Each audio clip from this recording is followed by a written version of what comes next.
do you think about talking about the documentary in the online space? Greetings all. Welcome to the We Resist conference, funded by the European Union and the Erasmus Plus project. This is a cooperation between Brno Labyrinth School and Lab School Paris. Thank you for coming.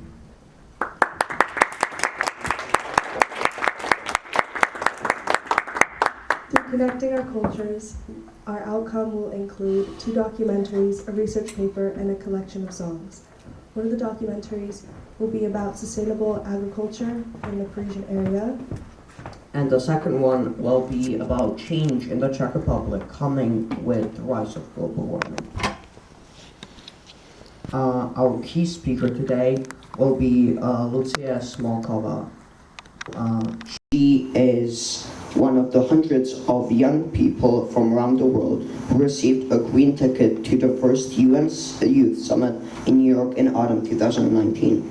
She is currently working in 2 organizations, one of them called Nadace Partnerství and the second one called Upward Bound. She will begin the conference with a speech. Sounds now? Okay, sure. I suppose so. Okay.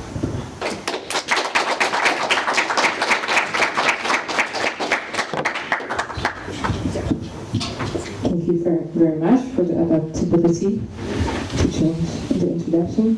Good morning, everyone. How's the energy? Tired, busy week, right? Well, thank you for this opportunity. It's been a while. I was asked to somehow sum up my life into slides and tell people what's good to do in life. So let's see how it's gonna go. I took it as kind of a Swedish table, so I'll talk briefly about some things I've done, and I intend to leave some space for your questions to actually discuss what might be interesting too, because I don't know.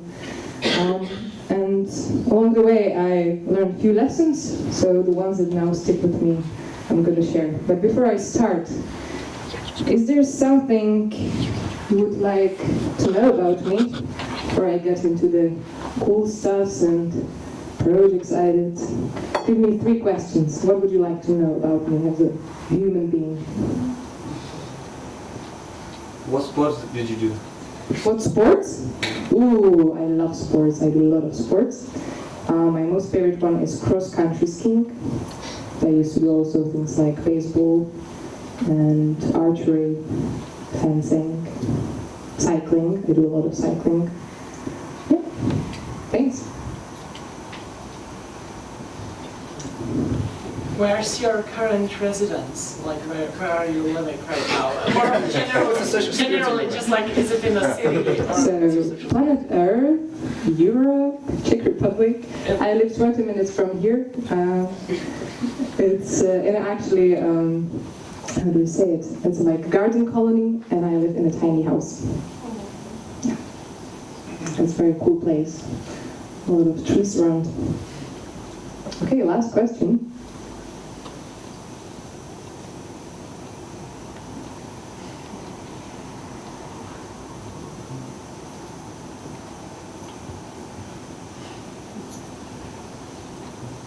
How many projects are you involved in? How many projects I'm involved in? Yeah. Ooh, that's a tricky one. There's always more projects. Now I'm mainly involved in 3 projects, let's say. One organization is called, in English, it's Czech Environmental Partnership Foundation, where we focus on supporting people in taking care of environment, and we do one project that's focused on supporting Ukrainian leaders, and one a community leadership kind of academy, so that's 2. And now a new one that I'm most passionate about is the Outward Bound, which is outer education, and I'll talk about it more. Okay, thank you very much. I would like to know more about you as well, but I guess I'll try to use some of the breaks to chat with some of you. Yeah, so this is usually why people invite me to conferences to talk about something. It's year 1819, where I became active in the climate topic. As first strikes, first attempts to bring awareness about climate. It was something that really made me sad and emotional. I spent all my childhood in the environment, in nature, and seeing what's happening was something that really made me move. And for a year or so, I had this energy, this angriness. Something has to change. This has to stop. And I was lucky enough that it was the time when Greta Thunberg started her movement, her strikes, and that my school allowed me to organize strikes as well.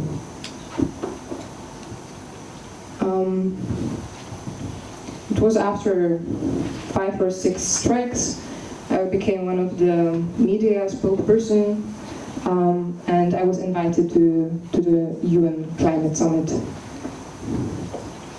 Just a picture from there. And there's time of all kind of media experience. I could talk about it a bit more, but I'll leave it to the end if you choose that this is the topic that interests you.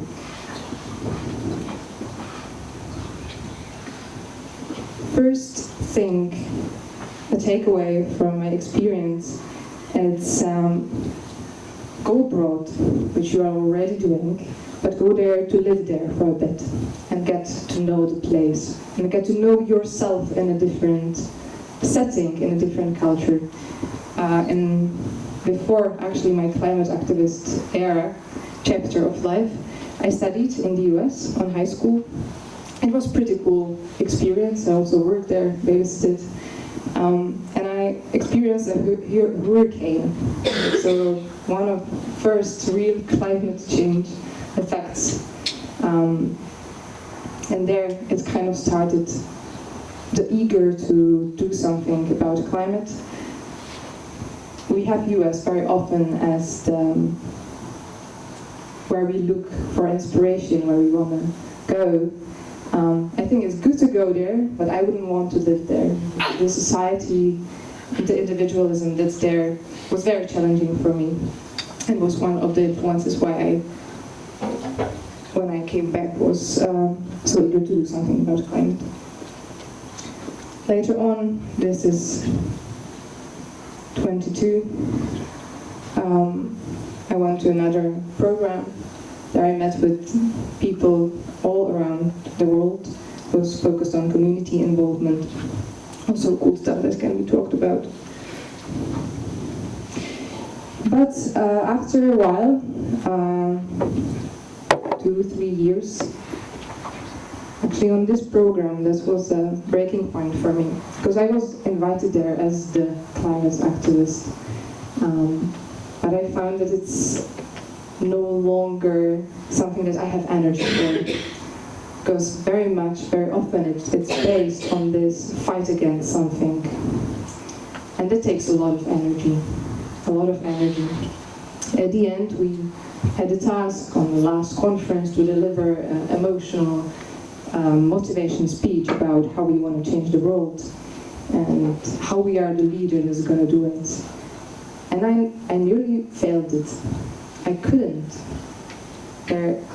I found that it's not anymore me. That there are different things that I'm interested in and that I lack. I somehow passed it with a lot of worries and feeling that I'm really failing myself, and I went through a bit of burn down, and it was a bit of dark era, so that's also a topic if you want to discuss how can you get into the burn down and out of it. That's somewhere in my experience. And here, it's where I realized what I miss. That I need more of this. That I need to be out. Towards last year, a friend asked me if I want to go teach skiing with her. I was busy with my projects, and she says, I don't have time for that, even though I really would like to. But then I decided I'll go, and it was a very good decision to do. So I was in Austria for a month. There's so many stories around it, so many challenges. So this is my first group that I taught. It's Austrian children, so they speak German. I don't speak any German. And you have responsibility for them and you teach them skiing. Very interesting. And few things that strike me there.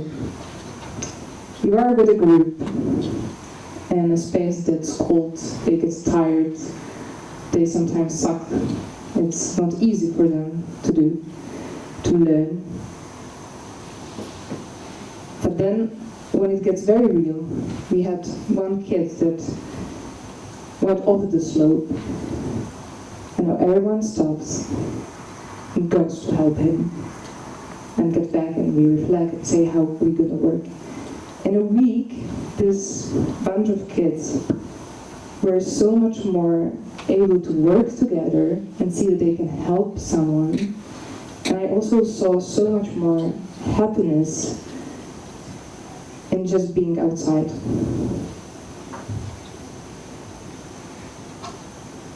This is a special picture for me, because the next week I got a group of from a deaf school from Netherlands. So kids that never saw a slope, never saw a snow, and couldn't hear me and talk with me. And I got to teach them skiing. And I was really thinking, like, what's actually the goal of this? And in a climate era, why do I still teach skiing? There's not much perspective in snow and in ski business. Yeah, it's something I know, because I skied since I was a small kid and I can teach it. And it's good to have this feeling of I know something that I can give other people. But what am I really doing here? Why am I doing this? And I got to a few things.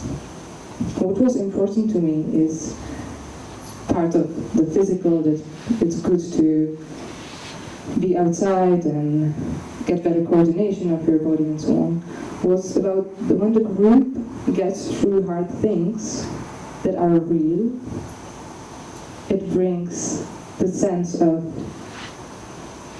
stronger relationships, some kind of belonging and community, and something that you will remember in days to come. And I see that this is very valid, and we don't have it so much in life. And another one was contact with beauty. So this, they sit beyond the fence, where we weren't allowed to go, but we decided, okay, we'll make sure we look after safety, but we will go there because there is just such a beautiful view and nobody's there. So we went beyond the fence and we sit there for several minutes, just quiet. And I saw how much it was for them. The trust they were given, the beauty they observed, and the togetherness they had in it. And I realized I want to do more of this. I want more of this for people in general. So this is how I got to Outward Bound. Outward Bound is based on Kurt Hahn's teaching and two important materials. First are the 6 declines of modern youth that he, in 80 years, that he defined. And you might find a few of them, maybe they're relevant. And it's fitness and physical health, just the amount of ability and activity. Initiative and the spirit of adventure. That's very much the generations are used to consume more than create. In general, I don't say that everyone. Then imagination, ability to create, think of new things. Self-discipline, also compassion, willingness to work for something that's hard and that's not easy, it's not that you do it and you have immediately the outcome. And he also defined 4 pillars that help with it. One is physical activities, fitness, projects, working and doing something that you see outcome, practical outcome of. Service, working with doing something for others that need it. And fourth, challenge, expedition, where you go and you're on your own with a group in nature. And it very much and very well fits my experience, as all these fours, when I have them in life, my life, I will get to it in the back, but in the end. But it's for me kind of the active hope that when I do something, some change that I want to see in the world, I live it in the day-to-day. Volunteering, service, in other words, that was even before my climate era, and it was coming from this, hey, I can actually help, I can do something. That's definitely a great lesson, and it connected me with so many people. Having this, looking for opportunities, where can I help, how can I help, what can I do? And it returns back also so much. I'll briefly talk about the camps, outward-bound camps, that were based on the Kurt Hahn's teaching. This is, it's going to be a gallery of a few moments. So this is one of the moments. Every evening we would sit around a campfire and create part of this tree. So the roots, where we are coming from, the core, what we're learning, and then the branches. And there was a possibility to give a sticker of oak leaf to someone that you want to thanks for something. At the end of one camp, of one of the fires, there was a boy sitting alone. I came to him and sit next to him, went in quiet and asked if everything's okay. He was quiet and then he said, "It's so nice when someone tells thank you for something. It might have been the first time that actually someone thanked me for something. It's important to mention that half of the kids that were on the camp were from not complete families and from hard social contexts. It made a lot of sense for me to work with these people and connect them, the youngsters, but also kids from families that are outdoors and active. At the beginning of the week, everyone there was kind of an individual, and by the end I could see how, for example, this seeing what others do for me and how can I help them, connected them so much. Another one is just easy craftsman things. This was the most favorite game of the camp. It was just a hard place with wood that we would prepare for a fire, because we cooked every day. The children cooked in groups for themselves, and just to let them experience themselves and play and work with the wood.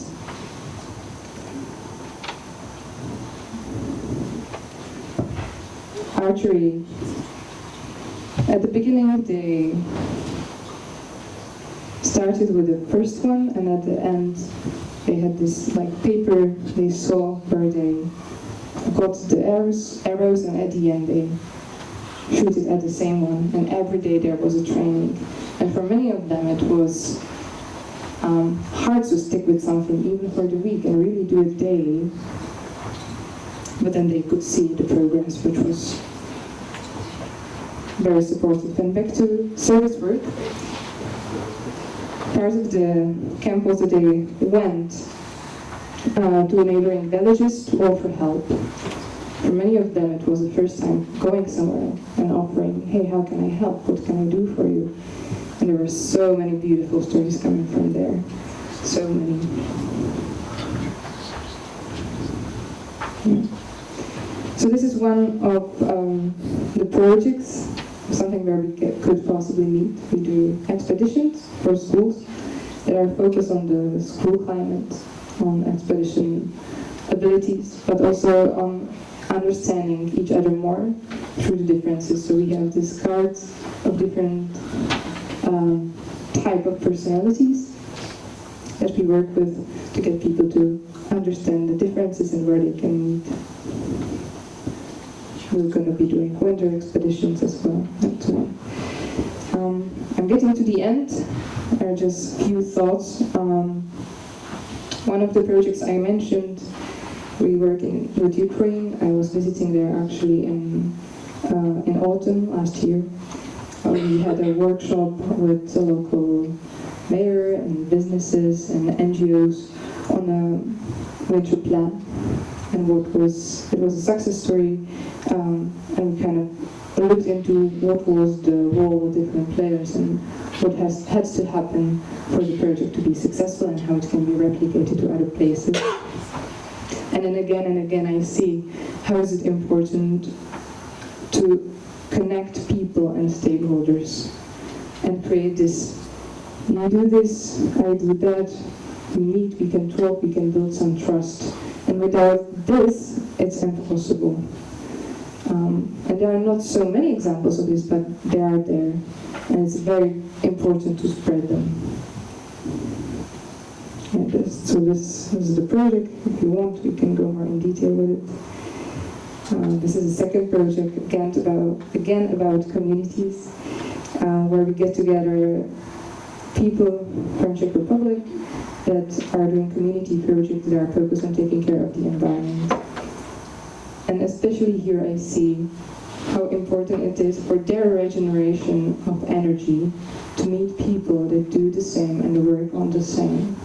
And sometimes it's the most useful thing from the seminars, even though it's filled with practical and technical workshops and everything. So really connecting people with same interest and kind of accumulating the energy.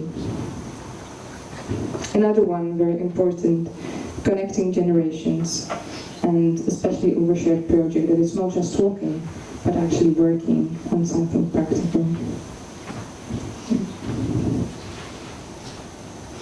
And that's from other project we have. Yeah, and then the last thing, that's also me. It's a bit weird, right? Ecologist on a motorcycle.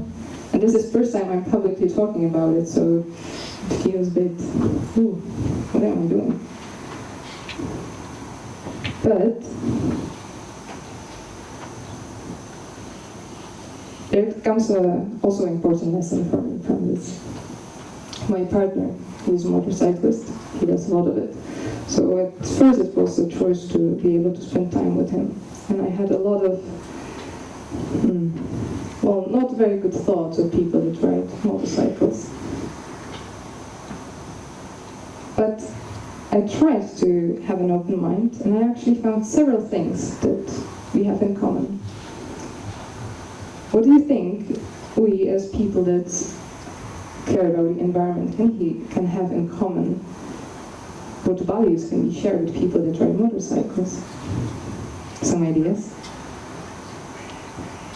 Love for nature. Yes. Most of the people, they just want to get out, want to be in the beautiful nature. What else could be there?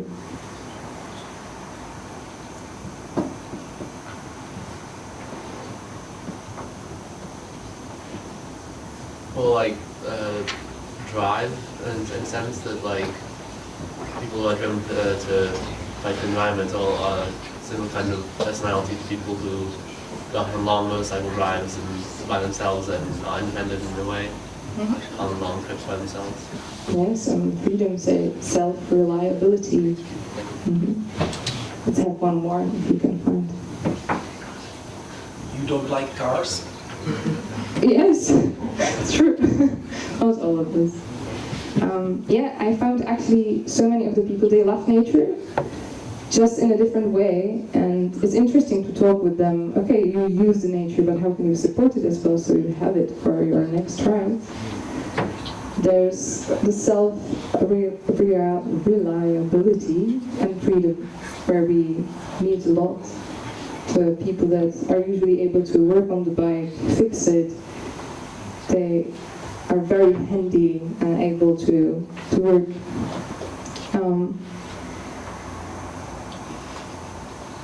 And I think it's very important that we go also into other groups with other topics and see, hey, where we can meet. What's the common ground? And then how can I share, as someone now who's one of you as well, my point of view on ecology. So it's not just, hey, you're bad and wrong and you should do this, but it's, hey, we have something in common, something shared.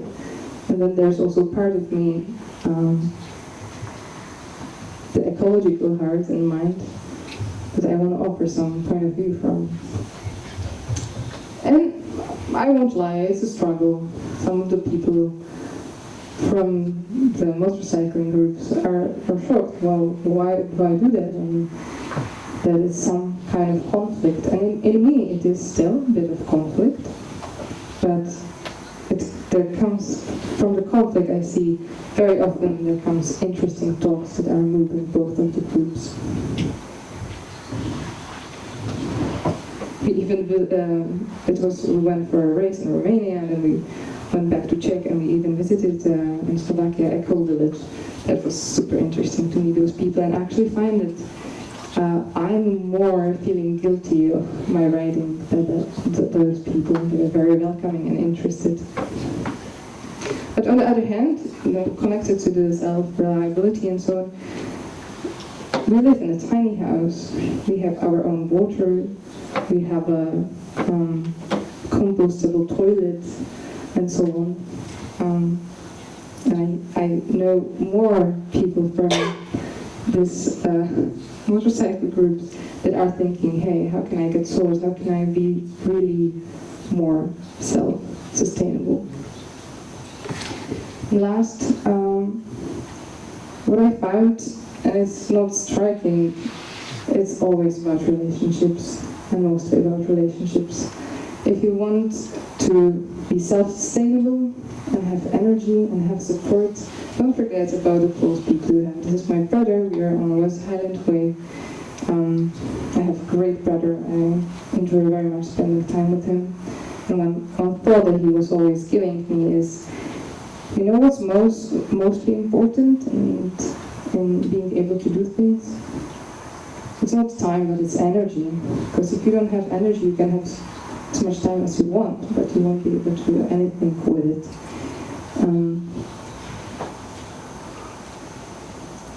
And to keep people that are important to you close and have relationships with them brings a lot of energy. This is a practical tool that we can go more in detail to, active hope, that helped me a lot on my way. It starts with gratitude, being connected to the resources you have, honoring the pain of seeing the world in a way that you don't want it, don't like it, and then looking for different ways. How can you work and try to change it? And last part, going back to the activism and to what I was asked to share. When I think about change, I think about it more in this systemic way. That we need kind of three types of actions. We need, on a level of values and culture, to imagine and see a new way how it can be, how we want the life to actually function. Then on a practical, structural way, we need to target and break the not working systems, but very importantly at the same time we need to have the alternatives that are able to take over. And different people find themselves in different parts, and it's okay. It's just important to know where the other people are and be able to work with them. Yeah. So that's it. There's a few last thoughts that are kind of concluding it. Look after your energy, maybe rather than a resistance thing of regeneration. Foster gratitude and imagination. Take care of your relationships with people. Ask, how can I help? What can I do for you, for the environment? Meet different people. Different people with curiosity. Maybe they are different. They think they might have nothing to do with the environment, but what's the ground where you can meet? Look for the connections, reconnect to nature, and the must go for expedition, at least one in your life.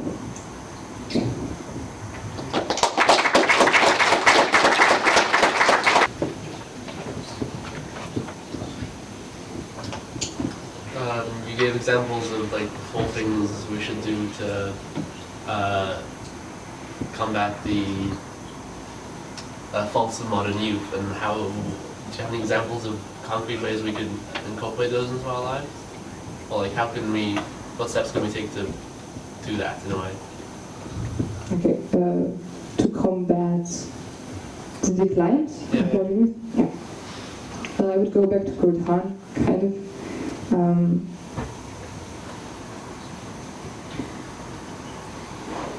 Well, I'll take it from a bit different point of view.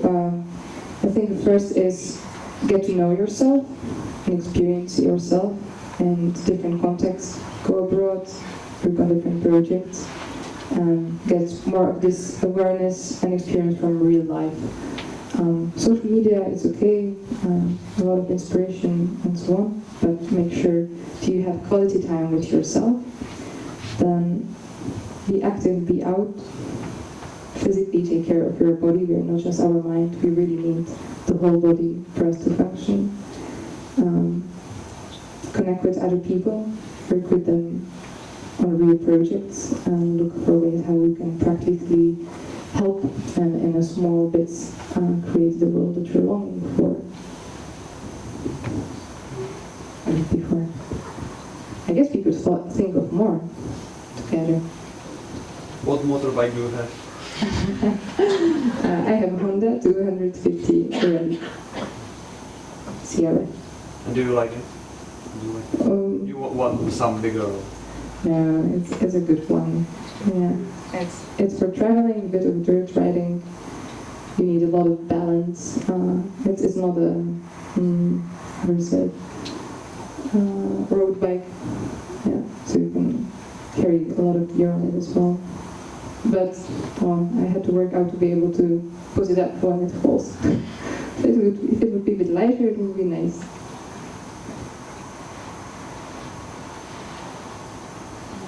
You said that you meet other people to share what you have to bring and to open up and see what you have in common.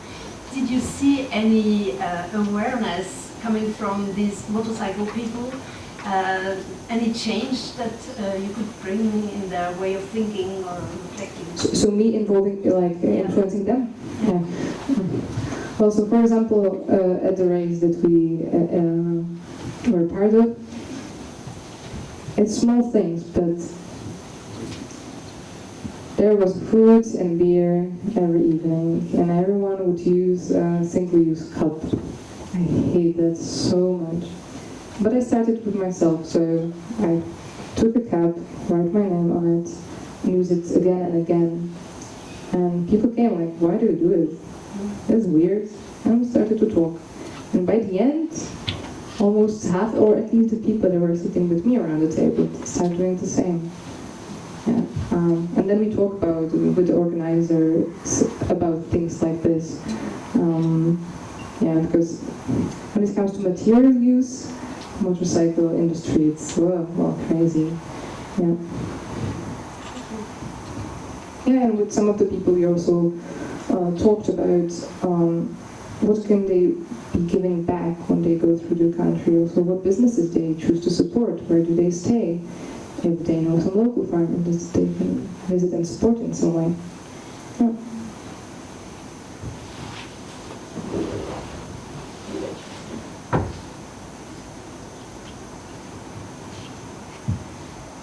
Our time is almost up, so maybe a few more questions.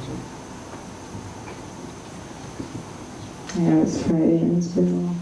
So I still think that we have time for 2 more questions maybe before the break. So if there is anyone who wants to ask, she will be part of our panel discussion as well, so she will be able to comment other things later.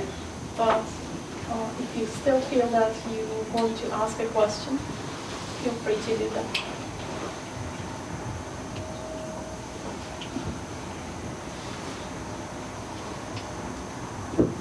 What kind of music do you like? Ooh, nice one. I love to dance. I do Argentinian tango, for example, so I usually like the music that I can dance to. But when I was at CEE, the other international project program, it was a super question to connect with people, and now I have a long list of music from all over the world, and with each song I have connected a person. So yeah, I don't have a strict music genre. Well, my partner listens to metal, so I'm a bit influenced by that, but I try to find the more melodical one. I would like to ask about the change or the transition period of your life, as you mentioned, because when we were in Paris, we watched a movie that was called Bigger Than Us. It was a movie about young activists who are really eager about the topics. They jump into that very strongly. But after some time, they were expressing something that you mentioned as well, that they are losing the energy for the fight, and they are looking for different ways how to be with the ideas and how to live their lives. So just could you mention how difficult it was for you to go through this transition? Difficult. Yeah. Well, it also met with COVID, that didn't make it easier. But I think there were several moments. So first, when I became mostly active, I was a student, and the rule was clear. I'm not an expert, and I'm saying we need experts, we need people to deal with climate change. We need to get it in the discussion because there was still very active debates about is climate change real, is it not, and so on. But later on, when I saw more complexity of it, and I was meeting with ministers and with other people, with politicians, that we had demands as young people, and they invited us and we talked with them, I saw it's so much more complex. And yet the awareness, how the society perceives a topic is one thing, and that can be fast and that you can like push. But then to change the structures so that they make the ecological ways the easier ones and more globally accessible, and then the change on the level of people, that they actually take the care of environment as something important and more important than their comfort, and have actually possibility to do so, taking in consideration their living conditions and so on. I saw it's more and more complicated, and I was getting into this, and also saw more and more of the things that are not happening in the way that we need, and that can consume consumption completely. And at this point, I also couldn't anymore be the voice that says, yeah, it's clear we have to do this, because when I saw the complexity, and I also saw there are not right, good and bad people, because very often when we are in this narrative against something, we also demonize the people on the other side. But then I met with the politicians, and I was like, I disagree with you on this and this, but I agree with this and this, and I understand why this is the way it is, and that it's hard. Yeah, and there, when you get into this way of thinking and look from a more systemic point of view, you also, or I figured out I need to work more on the positive changes of the systems that are gonna take over one day. So I used a lot of energy and awareness, and it's great that there are still people that do it. It's still important, but I decided to move into other part. And then kind of going back to myself. I just love nature, I do a lot of sports, and now I'm trying to connect it back. But it was kind of like losing identity. That was the hardest part of it. Because who am I when I'm not this that I was and that people appreciate it and that was useful? I think that was the hardest part of it. Thank you.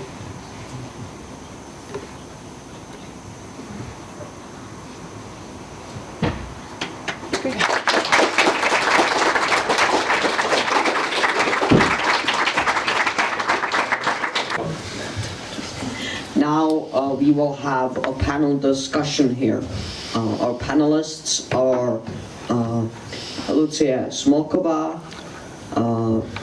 Čejka, Baranek,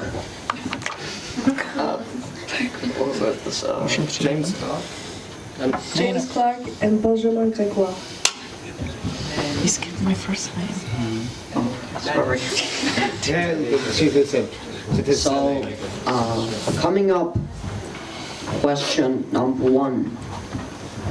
What are the factors that influence students' attitudes towards climate change activism?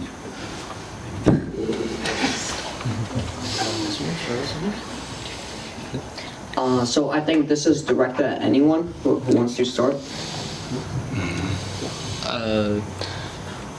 Ce serait bien d'avoir votre avis.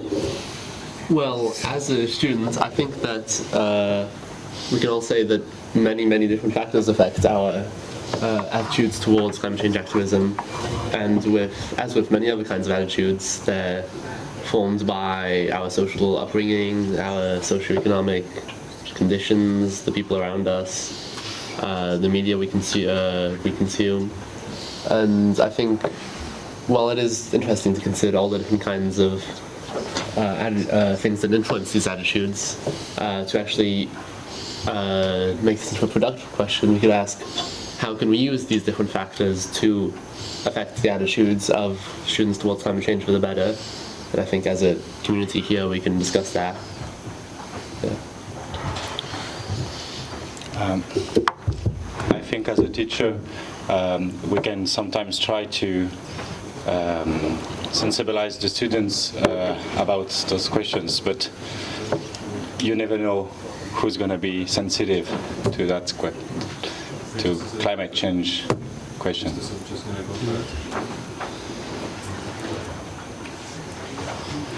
I wonder, what do we need to be active? And it's going to be a shared question to all of us. So maybe we can a little bit break this table. Do we have a microphone that's going to go also to the other side? Do you have a running mic? If we can make brainstorming of things we need Speak loud. to be able. Or yeah, you can speak loud. I might summarize. So there was perspective of a student, of a teacher, and I'll bring from non-formal education and environmental education. So I think there's always this basis that's connection to the environment. That you have some personal reason, some interest. Because always we can make it also with data and economics and so on, but if people have it only in their head that it is something important and they don't feel it, they don't identify with it, which they don't have some experience and possibly pleasant experience in the environment, it's never going to be stable. So, and that's partly what we do in environmental education. We bring the experiences to people when they experience something very nice in nature and start appreciating it and having the inner motivation, hey, that's something that's important. Maybe I could say that I would support Lucia with what she said, because I think that it's really about connection to real life. So if we have this personal experience, that's something that we can touch, we can experience, we can do it in everyday life, then it can be something that is stable. We can build on that.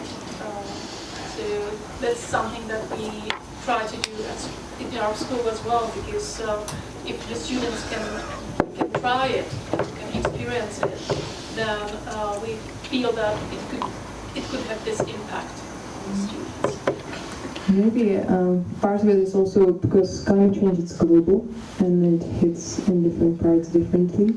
And we're still quite fine. Well, the nature already sees the temperatures and so on, and droughts are coming. But I wonder, and maybe you can talk about it a bit, how can we share the experiences and learn from places where it's already quite bad, so that we don't have to get there, and how can we help the other parts of the world as well? Okay, so I can add something. I'm so curious, what do you think about this question? Because I believe you have your own stories and much more experience with being students. I'm still a student as well, PhD, but yeah. One factor I would like to point out is to have a personal experience with the impact of climate crisis. And in Czechia or France, we may have some examples, but if you travel and if you see the impact, it can be, for me it was life-changing to see what happens in South Asia and to see the real impacts on the planet, on people's lives. And without this personal experience, it can be still theoretical or academic or just from the TV. I think it's definitely important, and it's already visible even here in this area. You can, and in Central Europe and even more in the Alps and other locations which used to have snow basically much longer and much more prominent, and you can see the drop in volume and amount of it and how long it lasts already, which impacts us. Every single winter is already a question if there is going to be any snow or not, if we're gonna have a white Christmas, if we're gonna see just brown grounded up snow or something better. So I think there's definitely already visible impacts on even Central Europe, not just Asia, that is largely visible and hurts us more. Same with forests. You can see, I'm speaking from the Czech perspective. I don't know how it's with the French, but they're getting cut down. It's because of parasites, but the parasites are there only because the forests are dry. They don't have enough water, and yeah, but we can already see the massive impacts on the on our environment. So maybe about making the connection to it. Yeah, I so much agree with you. And just in Czech media, sometimes it's oh, it's a coincidence, it's a random event, or it's a drought only. So this connection between what's happening in here and the climate change is super important.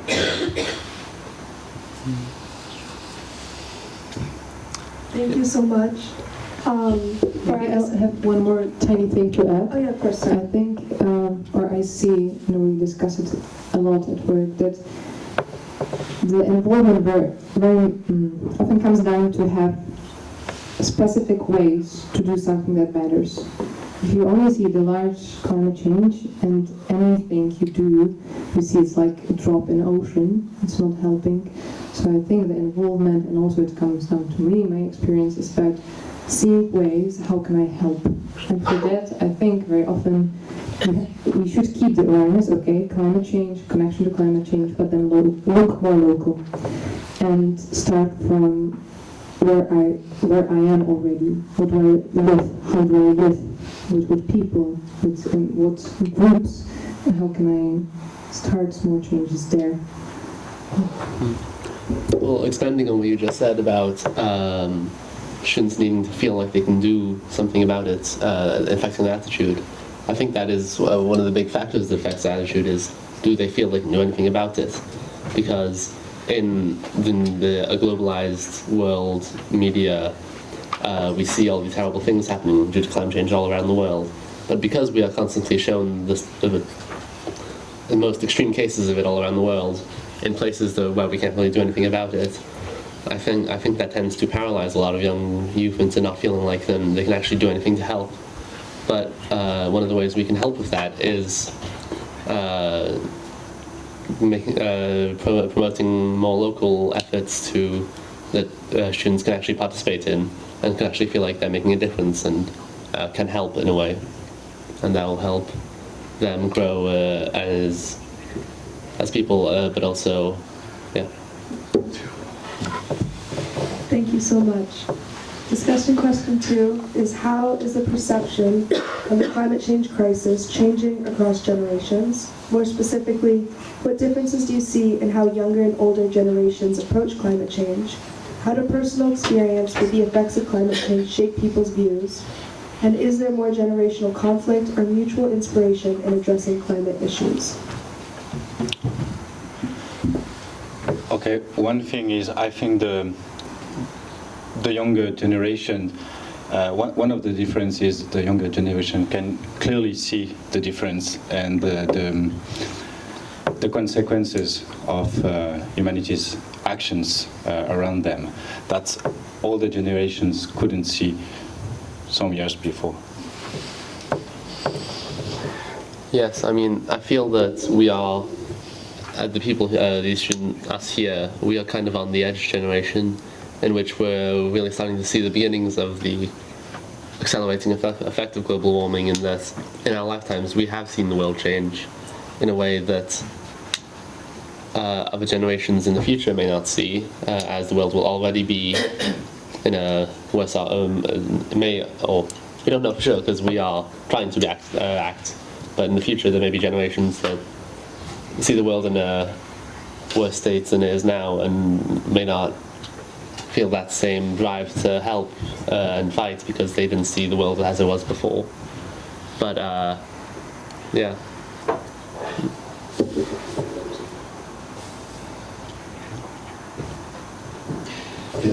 I don't have much to add, just maybe one experience. When I lived in the UK, I was super surprised that most of the environmental activists were in their 60s or 70s. In Czechia, my impression is mostly those people are in their 20s or even younger. And so I believe it can really be very diverse. I have no idea about France. But in our context of Czechia, I don't see like many generations being involved actively. Of course, there are exceptions. But in the UK and maybe in more Western countries, people who are in the age of my parents or grandparents at that time, they were super well informed and taking actions, and but they were not struggling in terms of finding my space in society and paying all the money for my studies, and younger people were busy with that. Can I ask, I have no voice, can you hear me? Yes. Can I ask you guys, because I'm probably older than all of you, and when I was a kid in the 90s, talking to grown-ups was very frustrating, because I'd be like, hey, there's this thing going on with pollution, and older people were telling me, oh, it's not that big a deal, don't worry about it, there's nothing you can do about that. No. That's but how about all of you, when you're talking to people older than you, what are they responding with? I'm interested in that.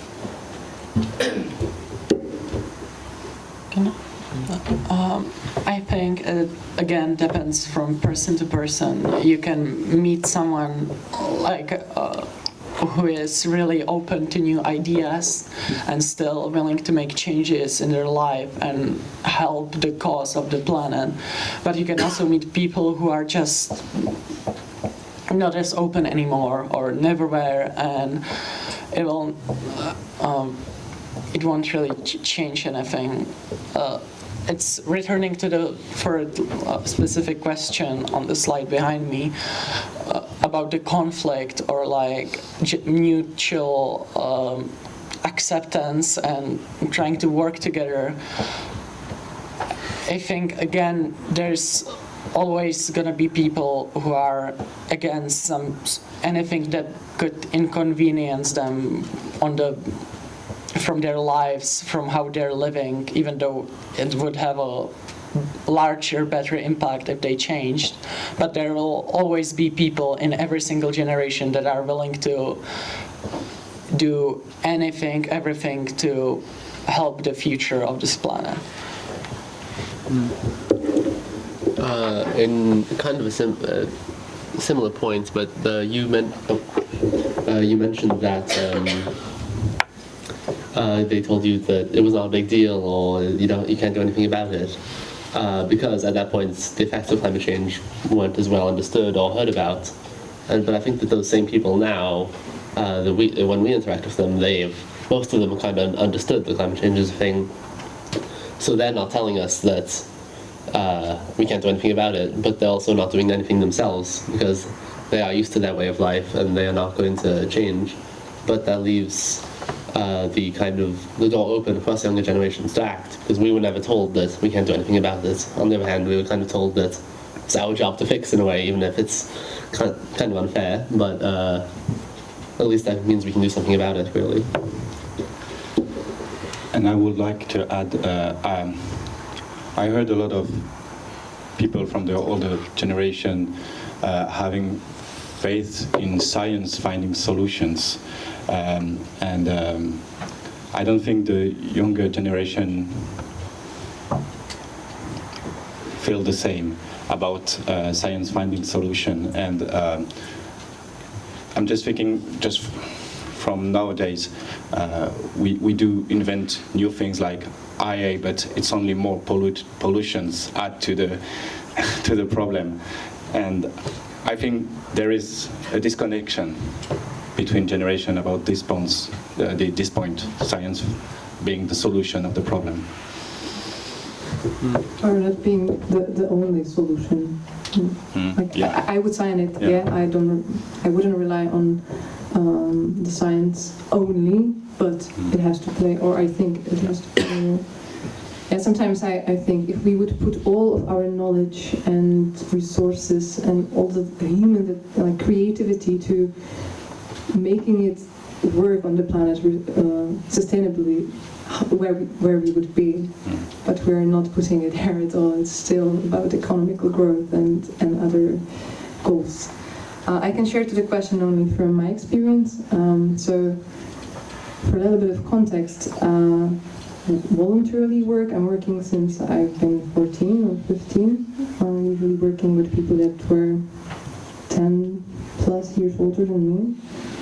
And most of the time I met people that were respecting me, or we could talk. But of course there were, and still to this day, are cases when someone comes to me and say, so how old are you? Okay, so your brain is not yet developed, so don't talk to me about this. And you can find all kind of people. But what I found works for me is one, listen to the people, being interested in their experience, their point of view, look for something in common, and ask how can I help if that's the case. And then it also, of course, depends if that's a policymaker or someone that has really a power over it, and it doesn't really matter if you're friends or not. And you're kind of enrolled, so I'm here, a citizen, and you're here, someone, and I ask you something, or if you're on the kind of in-person level, and if you have the agency actually to do something. Yeah. And in general, I would say, let's first look for the people that are willing, because there are so many people that are willing, but are alone, or sometimes just don't know that there are other people that would join, and then use your energy on those people that don't have power and disagree. And the people that have power and disagree, that's a special group. Yeah, that would need a different discussion. And to your question, I'm receiving very similar responses, so I'm quite sad from the generational gap or disconnection fostered by social media or anti-social media. But I have also some good experience. I've been working for a couple of years with the Czech foresters all around the country. And they are much older than me. They are 20, 30 years older. And even hunters, tough guys, yeah. And but they can see it because they are in touch with land and forest, so they could see when the monocultures were dying, like you mentioned. So for them, it's not intellectual idea; it's very real. Also, small farmers. We also work with the small farmers, and we agree. We have a common ground because they can see it. So it's more maybe also the difference between urban and rural, because sometimes in rural people they are in touch with the local changes. I have maybe one last experience to share, and that's from Czech Environment Partnership Foundation. We have a project that's it's actually a word. It's here 30 years, and now we have also a youth category. I've been here for 5 years, and I started an event that's called Klíčky k udržitelnosti, which is getting those guys that were writing the laws of environmental protection in Czech, and it also thinks with the people that are now, for example, doing ecological startups and other things. And I see how much potential and power is there. For the older generation, they very often come to me with, wow, like, we mostly think about the young people, but they're motivated, not really capable, and we are shocked how much they are capable. And it gives us, again, energy. Hey, I still can hope, I can still something do, because there is someone that goes on. And same for the youngsters. Very often they feel like we start from nothing, but there's a history. There are so many people and movement that already worked and moved us from much worse environmental situation, especially in Czech. So it's good to see there is some continuity. There can be continuity, and connect those people that still want to do something. To add on to that, I think it's important to differentiate between what's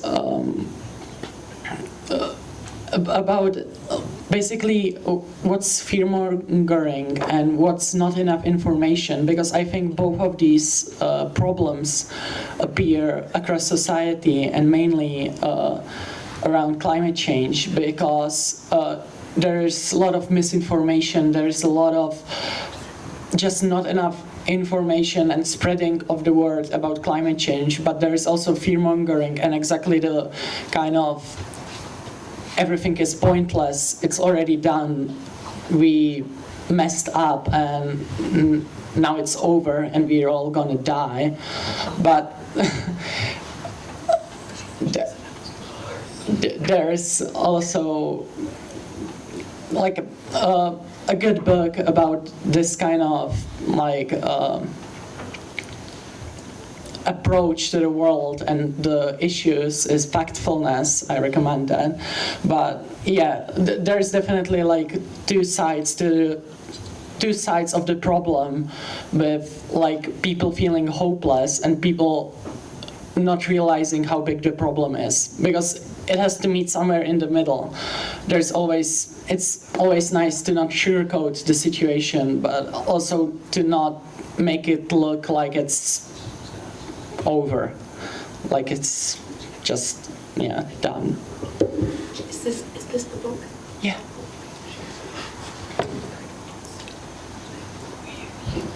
Okay, discussion question 3. Activism and responsibility. Who should take action? Or to be more precise, what forms of activism are most acceptable and effective for different generations? Has the perception of responsibility shifted? Should governments, businesses, or individuals to take the lead? What can unite different generations in the fight against climate change?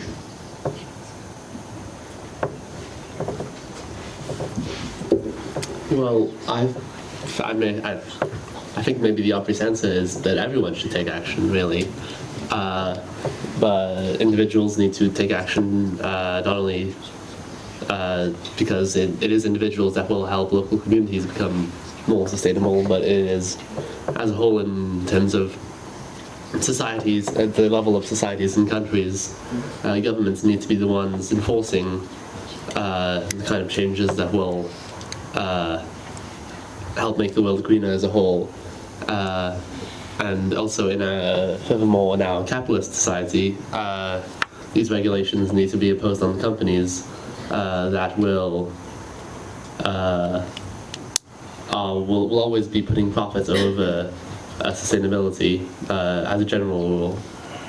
Not always. There are, as we have seen in our trip here, there are companies that try to be sustainable over profit, but they're not the ones who are causing the most issues in our world. So I think we can, as a general rule, individuals need to take actions to better their communities and also to provoke changes in the government that will improve regulations for society as a whole, and also to impose them on the companies and businesses that will change their practices to be greener as well.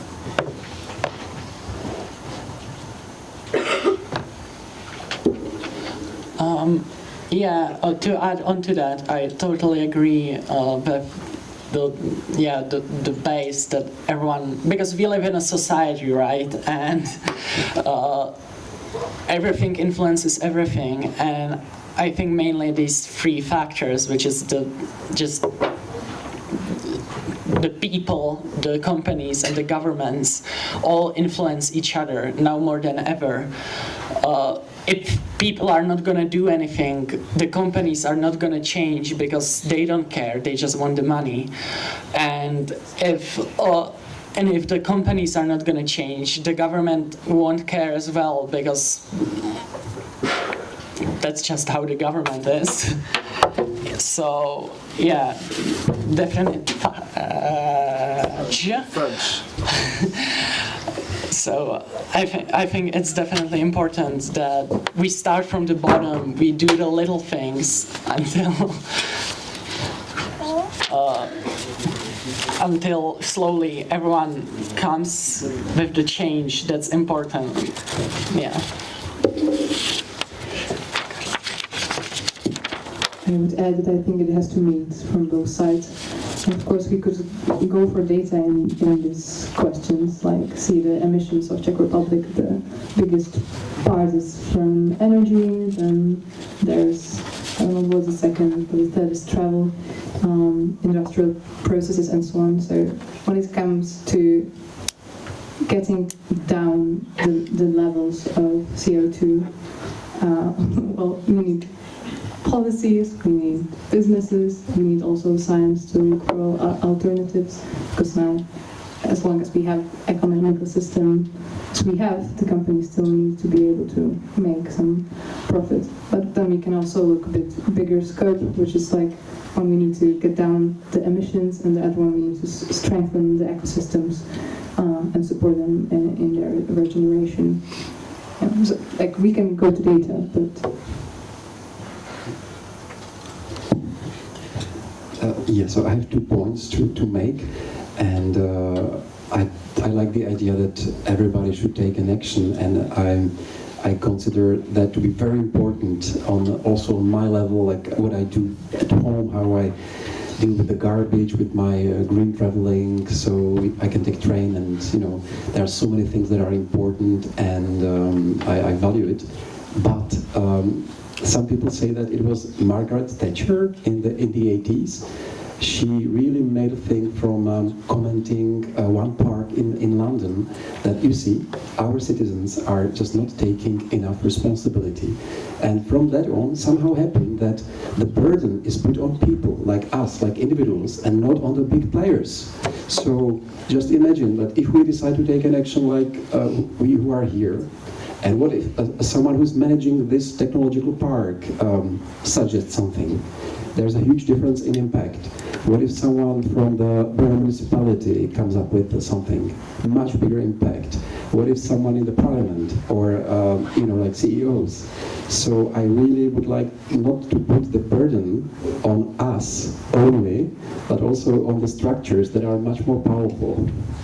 And the second point I want to make, and maybe it will add a little bit of fire here, I don't know, but yeah, I used to think a lot about governments, but I just want to offer a question. Are governments responsible, and are they designed in a way that can bring something in the world where there's so many countries less powerful than some private corporations? And the old question that I used to hear was United States owned Silicon Valley, or Silicon Valley owns United States. And since January 2025, I leave it up to you. Yeah, definitely with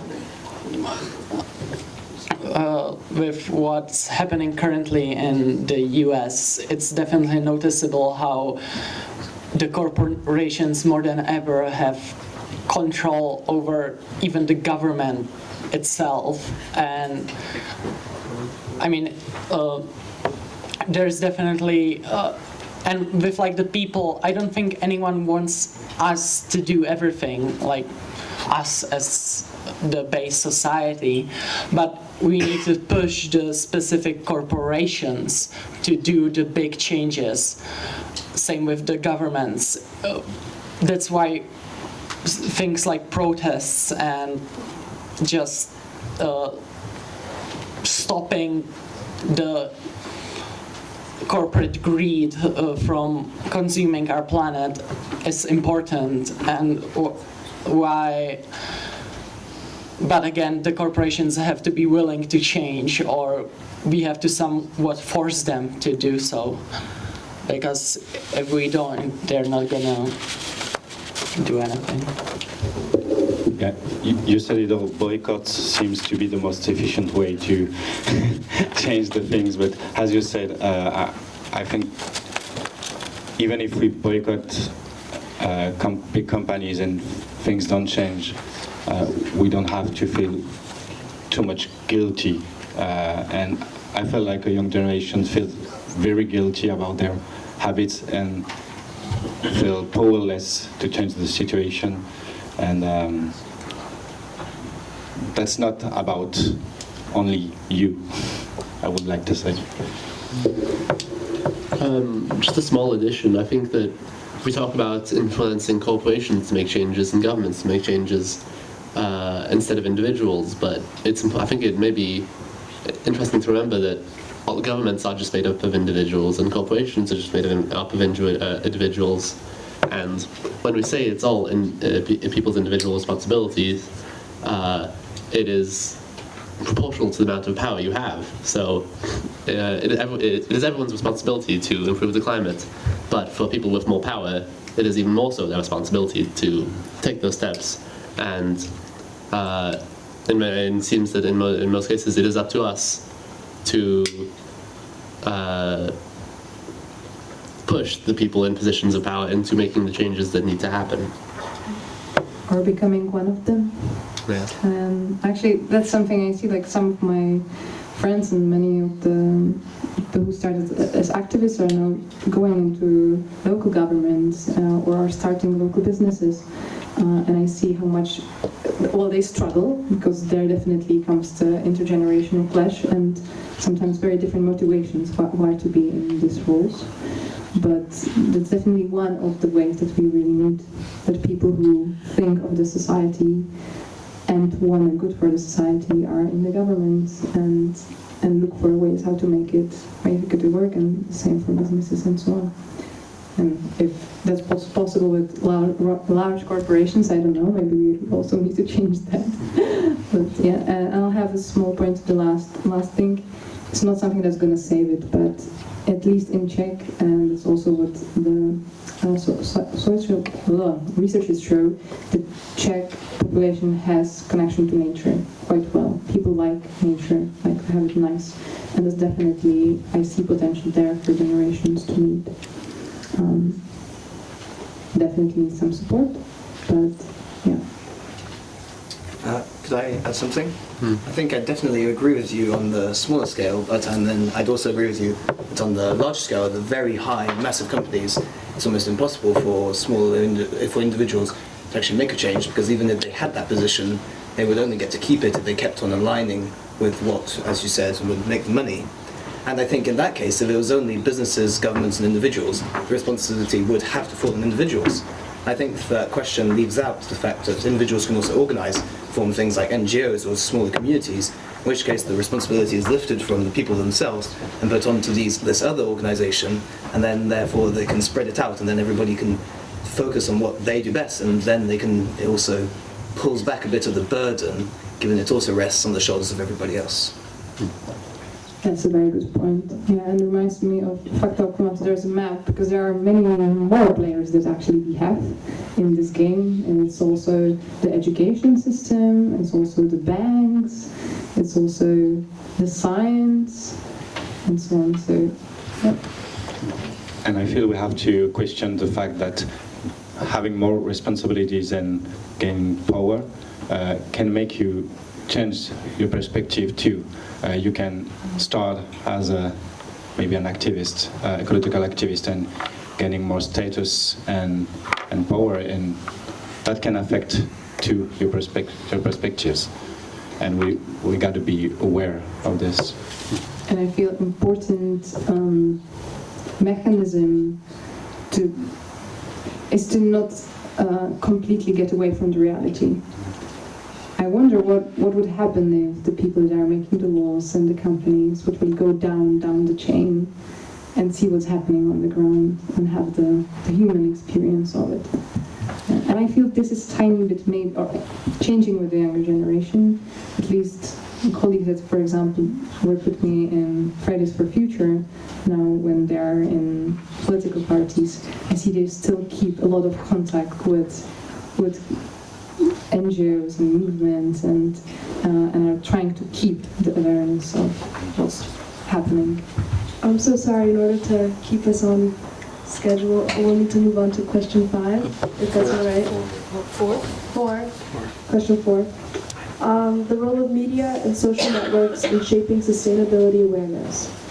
How do media and social networks influence how different generations perceive climate change? Do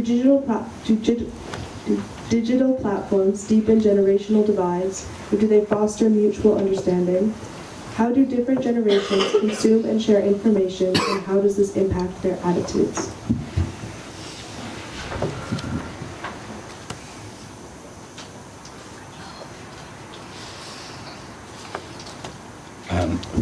First of all, I think we should stop seeing social media as a natural place of discussion. They are not, as we can see recently with the platform X. Maybe a good start to think about this question. Yes, the question describes it as media and social media, but if we're talking about media and social media, this is implying that stuff like TV shows and news and stuff is media, and social media is a separate thing. But as research has shown, younger generations are consuming nearly exclusively news from social media platforms, in a way replacing traditional media news outlets. So the social networks are definitely shaping the way young people become aware of sustainability improvement efforts, and and we can discuss about whether that's a good thing or not, and how that has affected us.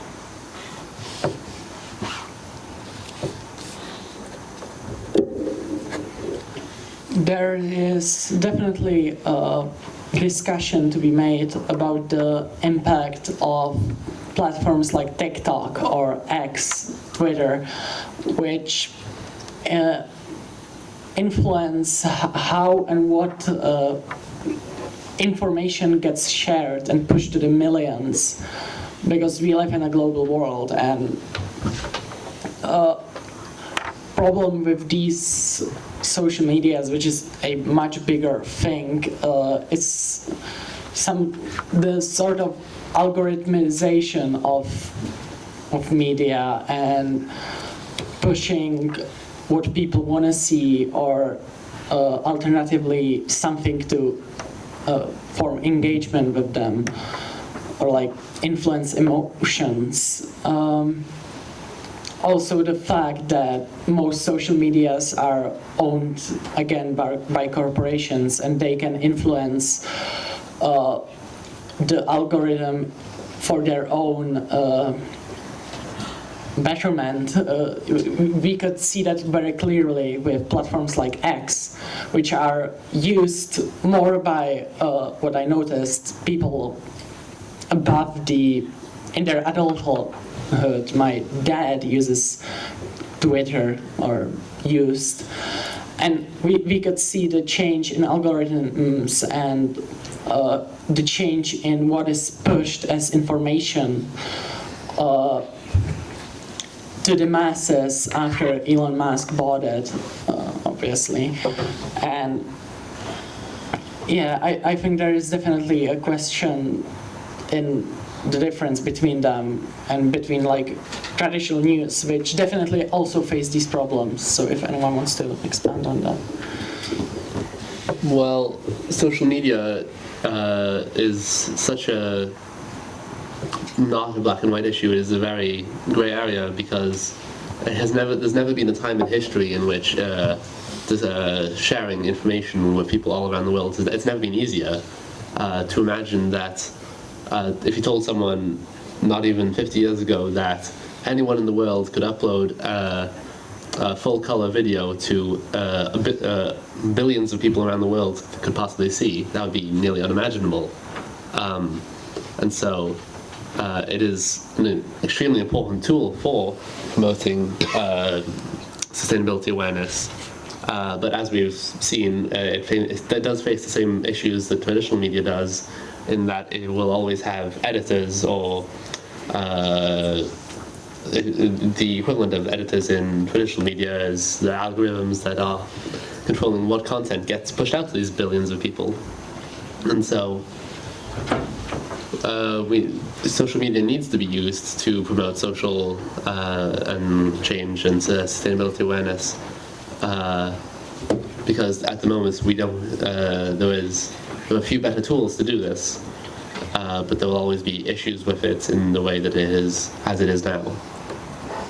And so we can maybe aim to over time create more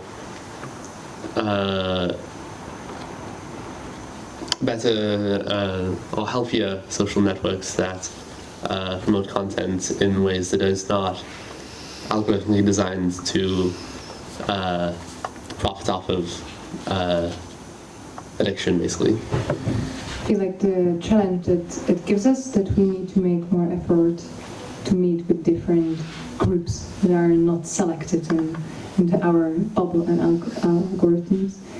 And that's something, actually, I wonder, how do you have it? What's your experience with reaching to other people that you would want to work with on climate things or anything, to just improving your surroundings? What do you do? What do you choose? How often do you meet with people that are from different social group, age group? What's your experience in this? Would be someone willing to share?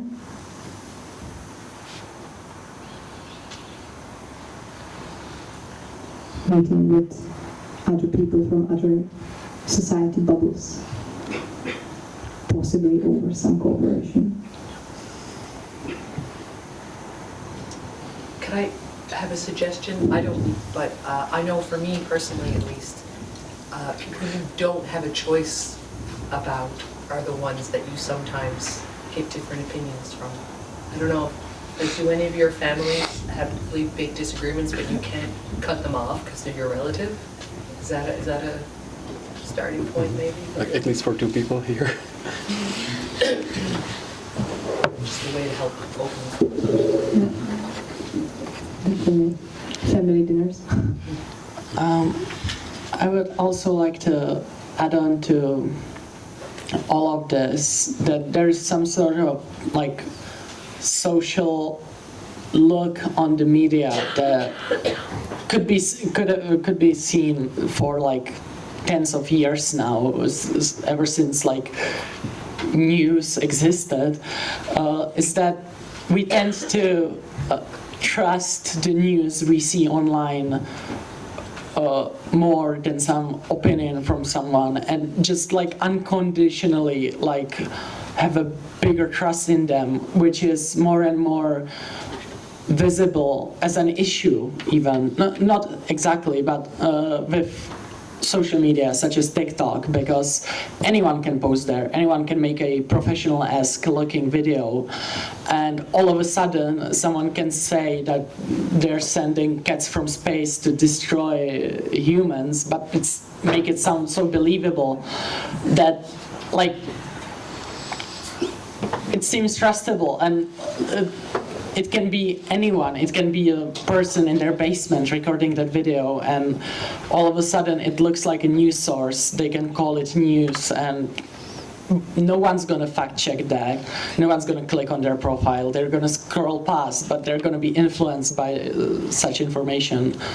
And it could be seen again and again. I noticed it on social media when I used some of the different platforms. Yeah, I'm agreeing with you. I felt like young generations have been deceived, felt that they have been deceived by traditional media, and turned to social media as a way to experiment through personal experience, like people presenting real life situations.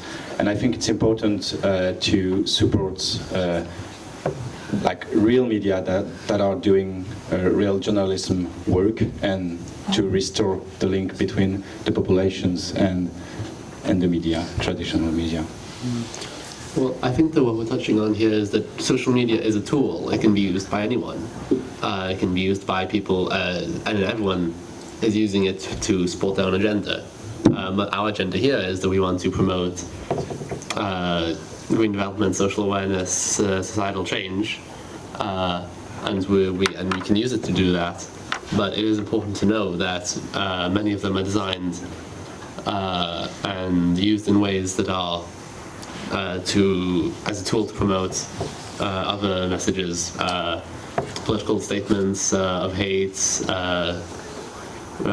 any kind of discrimination, racism. The tool of social media can be used equally for good and evil, and we need to, as a collective, try and shape it into a tool that can be more easily used for good rather than evil. I would like to comment on that. I used to believe that media and also technologies are neutral, but I don't believe it anymore, because the way how you design technologies, there is something, at the beginning, we may call it, for instance, algorithm or the design. But as a tool, it can be used. And in Czechia, there is this history that some people, they mobilized 500,000 people to meet and protest against the former prime minister. So it can work for mobilizing people, and they even gathered in person. Nice. But the protest was not against the system that is based on extracting resources from the planet and feeding economic growth, mostly. And my another comment is that we know that about the mainstream social media, they basically polarize opinions. So I don't know if any of you has ever met someone entering some conversation or some platform and changing opinion completely and becoming more open. I don't know. I don't know many people like this. So the last point I want to make is I would like to maybe emphasize like what you said about the open source platforms or non-mainstream medias, also social medias. And there's one more story. One politician from Denmark, a female politician, she got a lot of criticism on her social medias, also hate, but criticisms. And she started to invite people for a coffee. And I don't know how many people did she meet, like 150 or 200 or a few hundreds. And the result was that they could connect with the coffee, but they could not connect, in this virtual space. So for me, it's a little story of hope when we manage to actually meet. On that note of hope, our time is up. So I want to thank the panel and thank the audience for listening.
Slyšíme tady.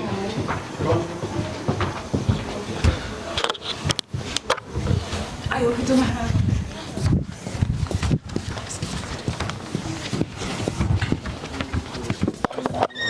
Things. And it's completely okay not to be.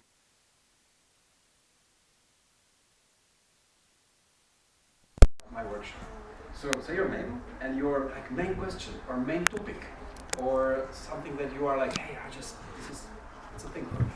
Okay? You want to start? So my name is Elise, and with respect to the nonviolent communication about this, I guess my main question would be, how do I communicate about the topic in a way that does not... Guys, is it possible it's like one of us speaking at the same time? Then we will be in small groups and everybody... But now I'm just really distracted.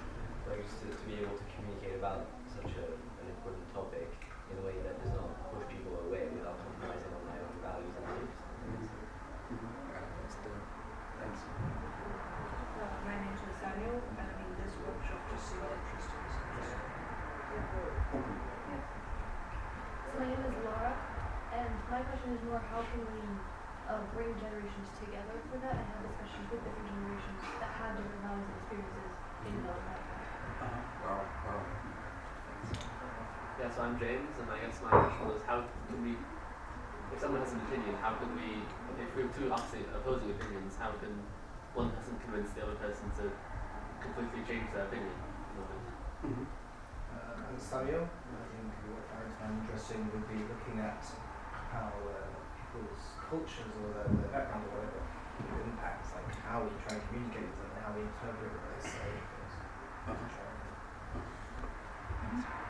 I'm Oliva, and I think my question would be how to communicate with someone that has a very difficult opinion and really it's not about like they don't want really to be in the nonviolent communication. They're really active about it. Passive. But on the level of conversation, not like physical violence. No, they're almost on physical violence. Almost, okay. Yeah. But like, how do you do it? Okay. So maybe there are also different workshops like self-defense or Aikido, martial arts. Yeah. No, I'm not joking. What I do when people are prejudiced against something that I want to talk about beforehand, So your name? I'm Will. Will. Thank you. I'm Max, and I'm interested in like how to like deal with a person who's not willing to change. Wow.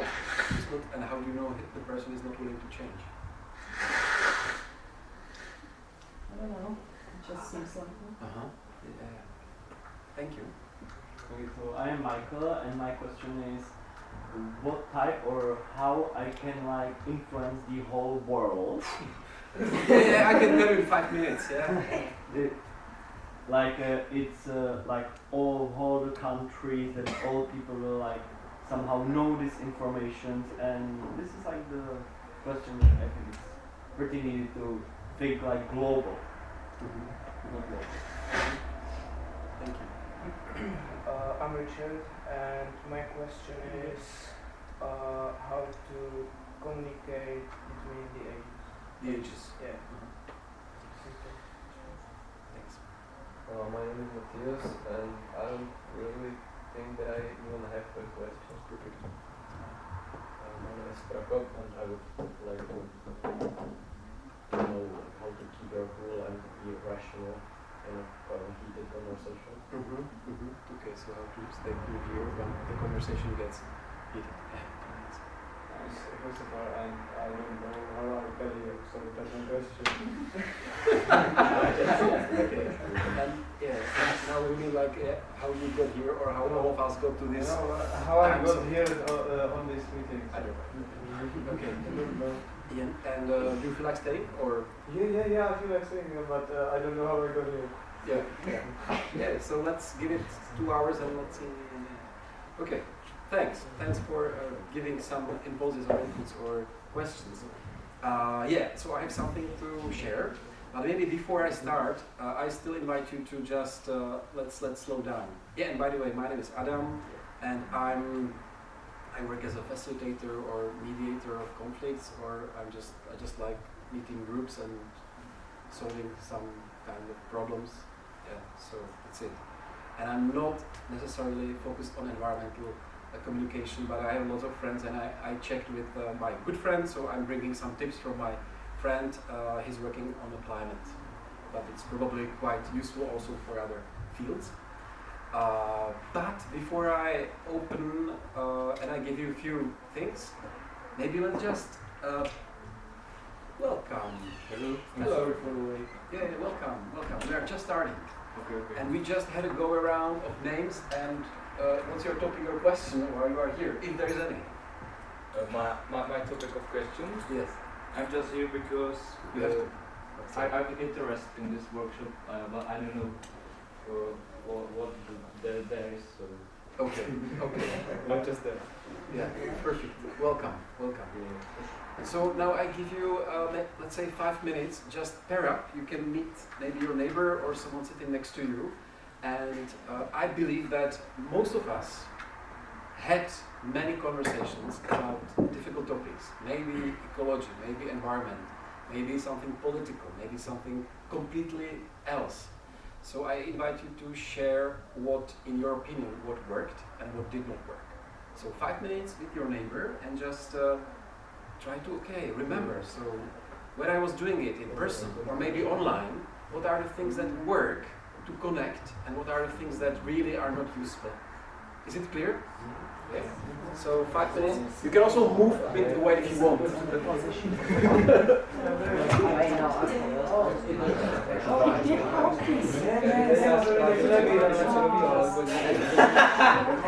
can also move a bit from the circle.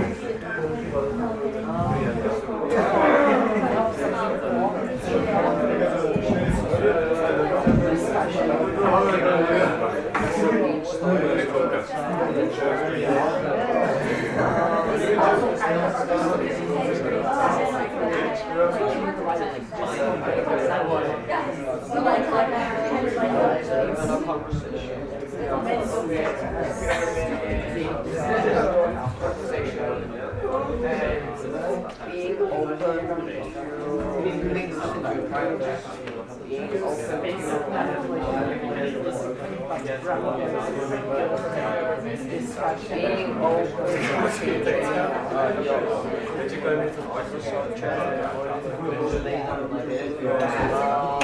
Knowing enough about the subject. It's good to know the person. You think so? You think that's Like, not as much like ask them to say, ask them if they're going to change, if they find out going on. But is that thing that's Well, it's good for your mental health. Is it good so that you can No. It's more of like, if you're having an accident and the other person is looking to change, it's more I guess. Is it though? Well, I don't say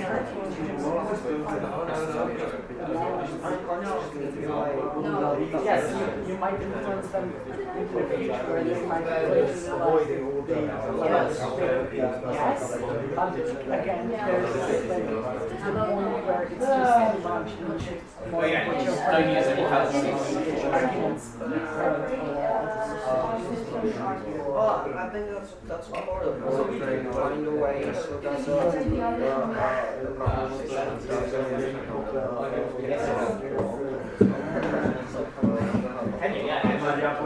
Okay. So let's now close your discussion. It was 5 minutes, and I just wonder, like, what did you find out?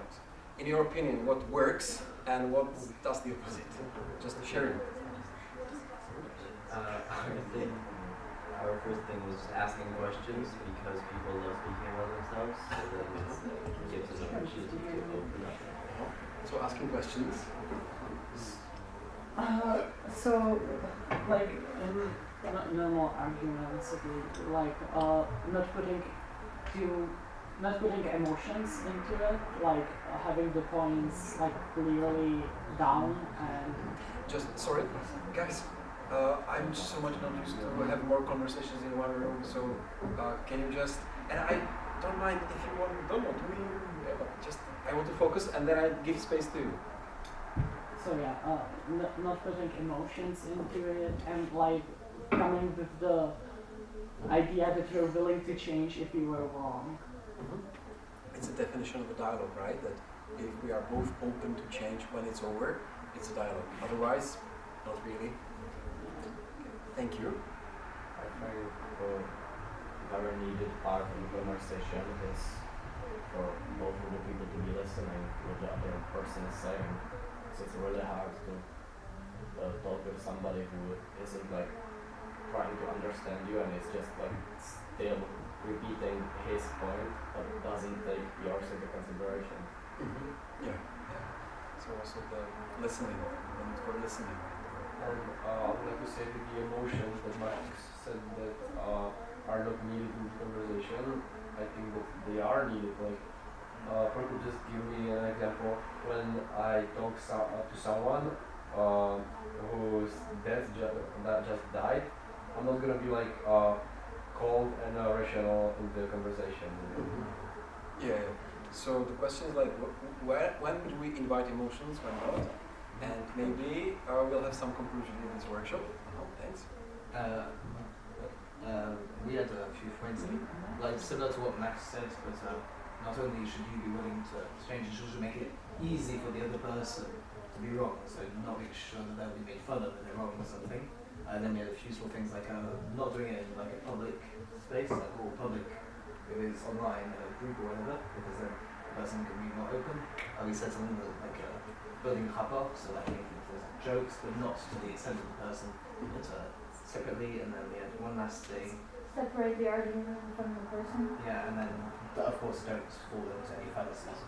Yeah, and listen to understand, not to respond. Okay. Oh, nice. Yeah. So listening to understand, not to respond. That's what we can clearly see that in public space, people listen to respond and not really to understand. Thank you.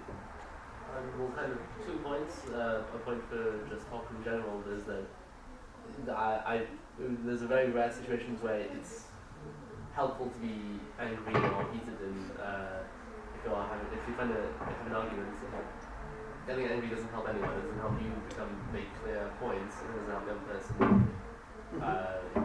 to communicate with you.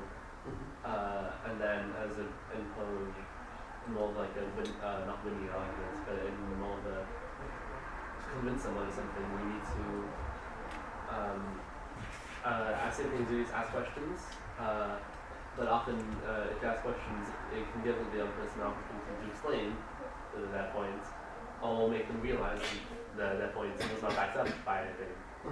So you can. It's a good way to figure out. Organizing your point. Yeah. Okay, so it gives space, it gives time to organize my thoughts. Also, the other person can expand, and we are slowing down a bit when I just listen, ask questions. Okay. Thanks. Thanks a lot. Is there anything else? Okay. But many things were said. I think that's it. No, it's the good ingredients at least. And I don't know if there's anything that is really not helping. Maybe the opposite of what you said. But is there anything it's not helping at all? Anger. Anger. Sarcasm. Sarcasm. Doesn't might be good also. Sarcasm. Yeah, I think in every part of the conversation we must consider what is fitting into the conversation right now, or if it isn't fitting. So yeah, like also it depends, right? So to have some intuition, because sometimes sarcasm can be connecting, but sometimes disconnecting. This anger, it's a big topic because in mediation we have a lot of angry people, and I consider that important that anger is there, right? So how can we not to hide it? Because if I'm hiding my anger, then I will just attack you one day. So how to live it, how to maybe transform it, and how to release it in a constructive way in families, in classroom, in companies, anywhere. And it's a big topic. Yeah, I think of the anger. It's like some of the speeches to the masses, like during war or something, are good examples, I think, of like the anger put into it, while it's not like changing the argument. It's like the pride with the anger. I don't know, like I can't think of one, but there's definitely a way to manage the anger to be a good thing to like influence the. Yeah. Again, it's a tool, right? Because I remember if you ever saw like Adolf Hitler giving speech, it was like a lot of anger, and people were like hypnotized, so much emotions. Yeah. So the question is like, how can we transform the anger or express it in a useful way and not in like venting or things. Okay, thanks. I think that we will come back to some of your thoughts during the workshop. Now I would like to give you some simple maps or models that comes from a nonviolent communication. Have you ever heard about nonviolent communication? Just raise your hand. Okay. I'm so curious. So what did you hear? Just a few ideas. Most of us had a few short, I think it's about 5 sessions of nonviolent communication in school with the teacher we were talking to. Okay. And we went and saw things like sandwich and a third, or just. Okay. So you had some. What about you? Like, did you read anything or did you hear anything? We are trying to find out what is non-violent. So it's about language. It's not about language. No. Never mind. Yeah. It's very weird name, right? A non-violent communication, but there is a history and meaning. But I give you just some simple ideas that can be useful for our topic. How we can deal with the difficult conversations about issues like ecology and climate, and what we are speaking here. So there are like 3 pillars of NVC. If I say NVC, it means nonviolent communication, and these pillars are also the processes. So I give you the first one.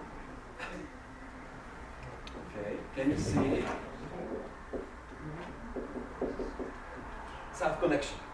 It's the first pillar of NVC, and this pillar means that it's really good to be in contact, in touch with myself, before I start any conversation. It's good to have some inner clarity as much as I can. It's maybe good to be aware that I'm super angry sometimes, like you said, hey, I'm just this anger. It's really useful in this pillar to be aware of who's the other person and what is my intention inside before we start a conversation. Does it make sense? Yeah. Self-connection. Quite often I'm just like lost in my thoughts or lost in the arguments. I'm listening to respond and we are not really self-connected. Or I have no idea about what's the intention. I just want to say that the other person is stupid because they vote for Trump and they do not see all these like oil companies what they are doing, and they just should be more educated. So maybe I'm saying this from a place of not full self-connection. Another pillar, it works. It's self-expression.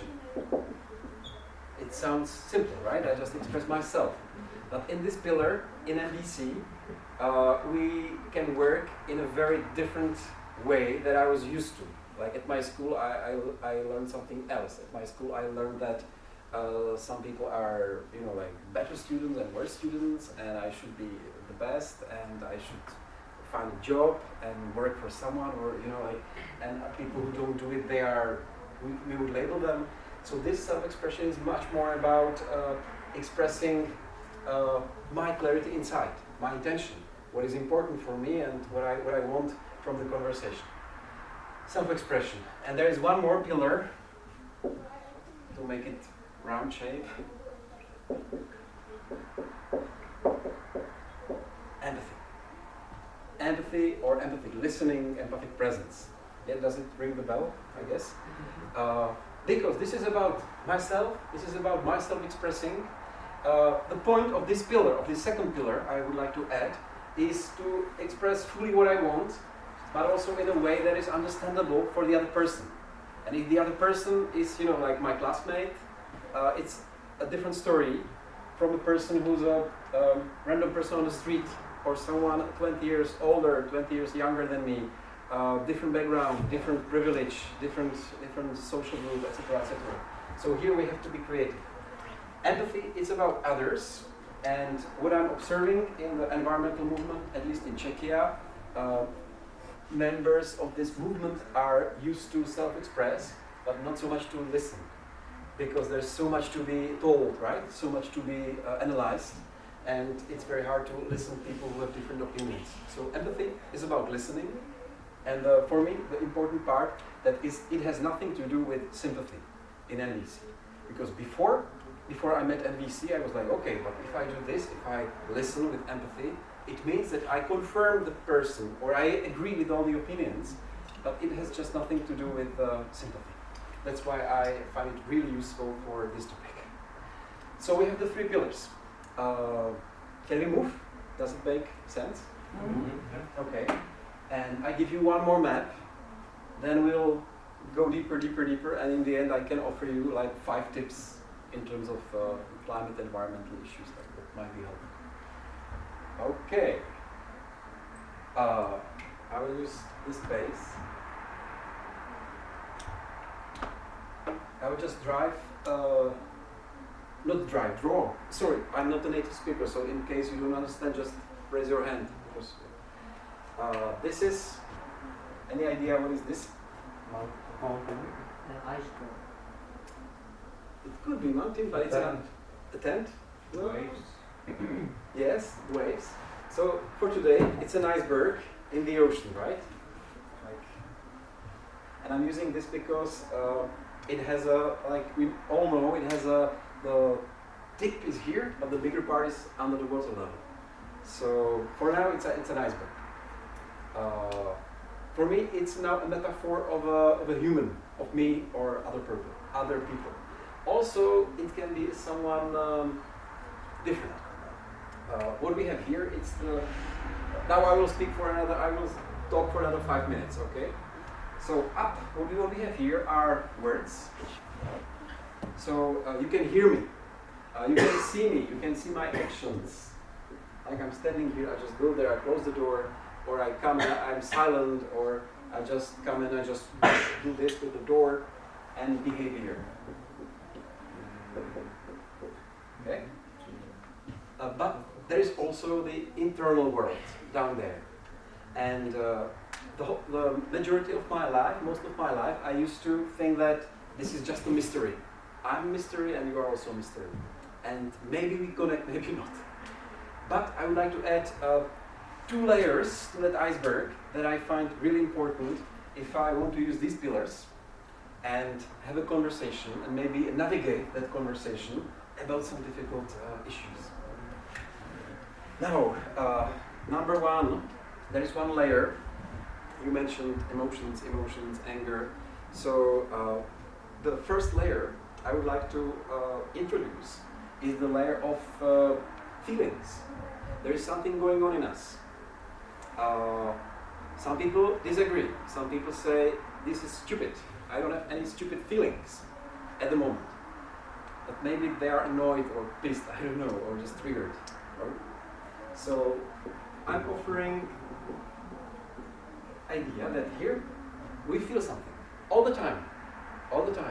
Sometimes people say, but you know, like I'm so much at peace. It's just such a relax. But it's also a feeling. Be at peace, relaxation. So I don't really believe that we can escape from the emotions at any moment, even during the conversation about climate change or whatever we want to discuss. But it's much better to be aware than not to be aware. And just to finish the iceberg, the feelings, they come from this space. This is the center of the iceberg, and we call it needs. And I'm done with the concepts for today. Needs are, this is like very central to nonviolent communication. Those are qualities, those are super important things for my life, for our lives. Those are things that are like drivers that are motivating me, that are making my life meaningful when they are met or satisfied. And I'm just experiencing uncomfortable feelings when my needs are not satisfied. This is it. Questions? Okay? And to make it interesting, there's another human being with different opinion, words, actions. No, I'm sorry, I'm going to join. Okay, yeah, let's do it. Behaviors, and to completely close this model, to make it complete,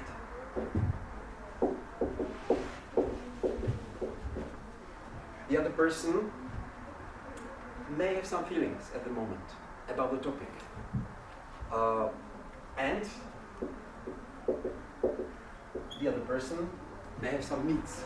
So there are some like very important things, this layer, we may not speak of it, we may not be aware of it, but the idea of NVC is somewhere there, there's a level of needs. And we share these needs because there is something like a universal human needs. That's it. Questions?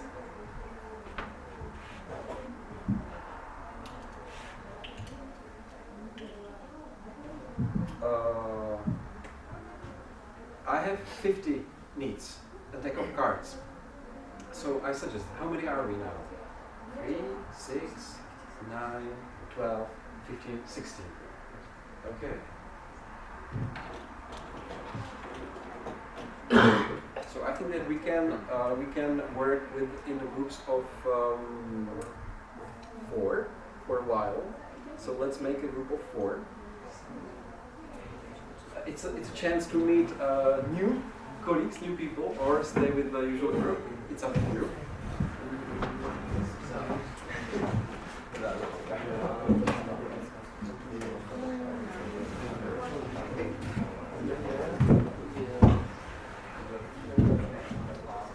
Okay, so it's 3, 4. What about here? 3. Like 5 is a bit too much, but if They're just 3, so 3. Okay, so it's like one of you can join this group, or how do we do it?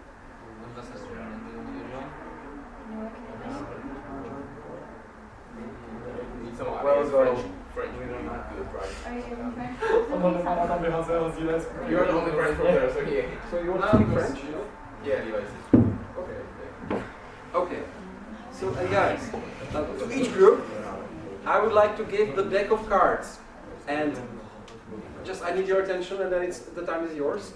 So I give you a deck of cards, okay? And I'm saying that these are some examples of these needs, and I'm saying, maybe you don't need to agree, but I'm saying for now that we all have these needs. We all have these needs. Also, other people have these needs. But at the beginning, just look at the deck and try to identify the needs that are important for you in these conversations about environmental, climate, controversial issues. For ourselves or for the group? For yourself. So I give you this deck. You can just look at it, you can just put it to the ground. Is it turn by turn? And when we were starting this workshop, we were bringing some, just a second, just a second. You can just put it to the ground to see all 50. And when you had this question at the beginning, so try to say what is the need behind the question. Okay, I give you 6-7 minutes.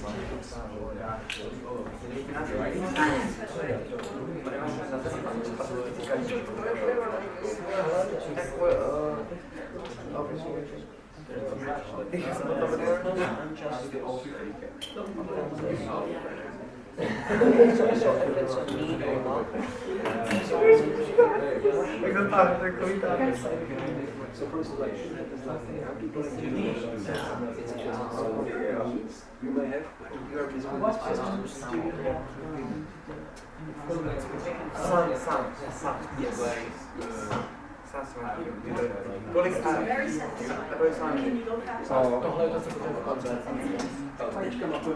Oh, okay. So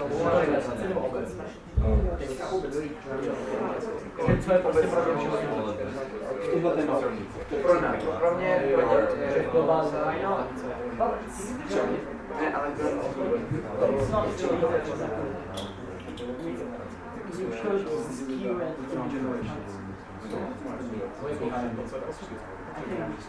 Why is it not?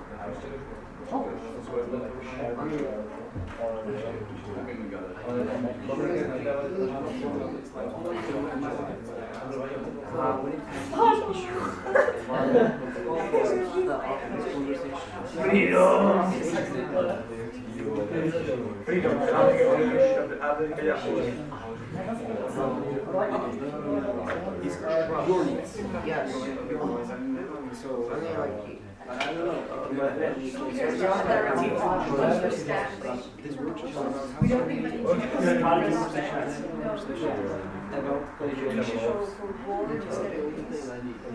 Oh, you show.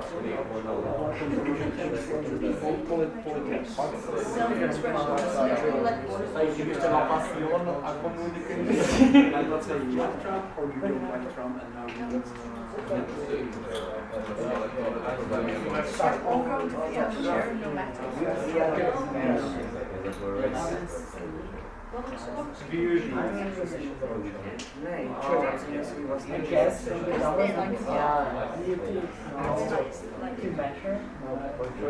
It's like personal.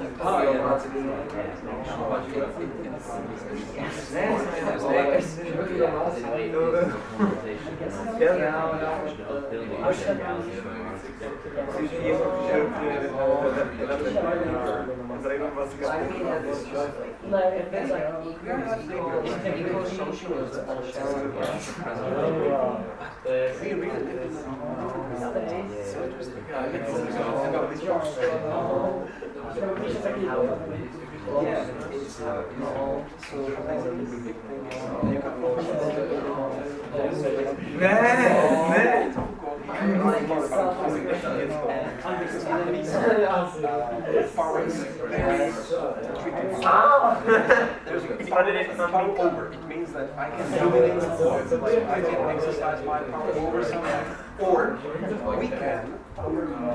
Yeah, but the opposite. It's not. We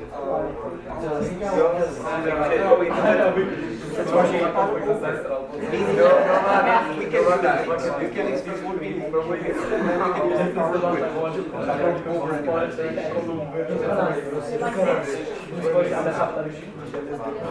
yeah. So how is it going?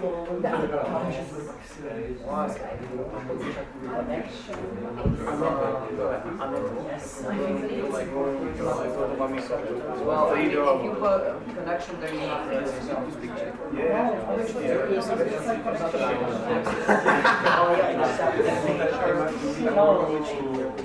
accepting that we cannot just buy oil from Sustainability. Yes.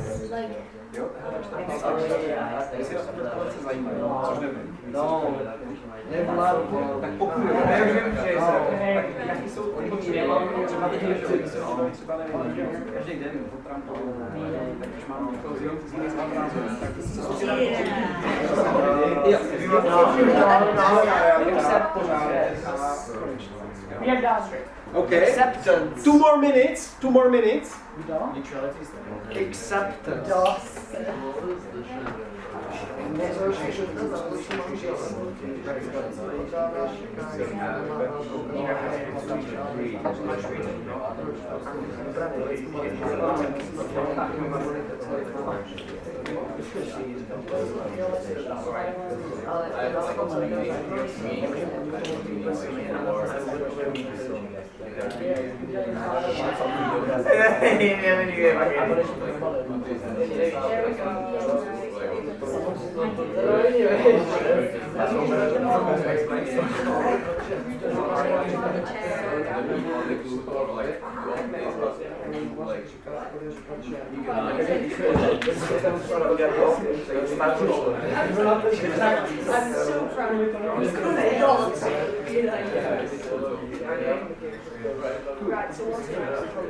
Okay, 1 more minute to finish sharing your.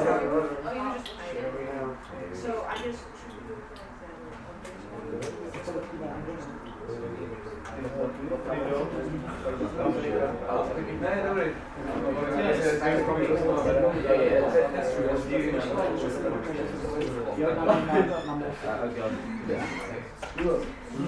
Okay, so now let's stay within your groups.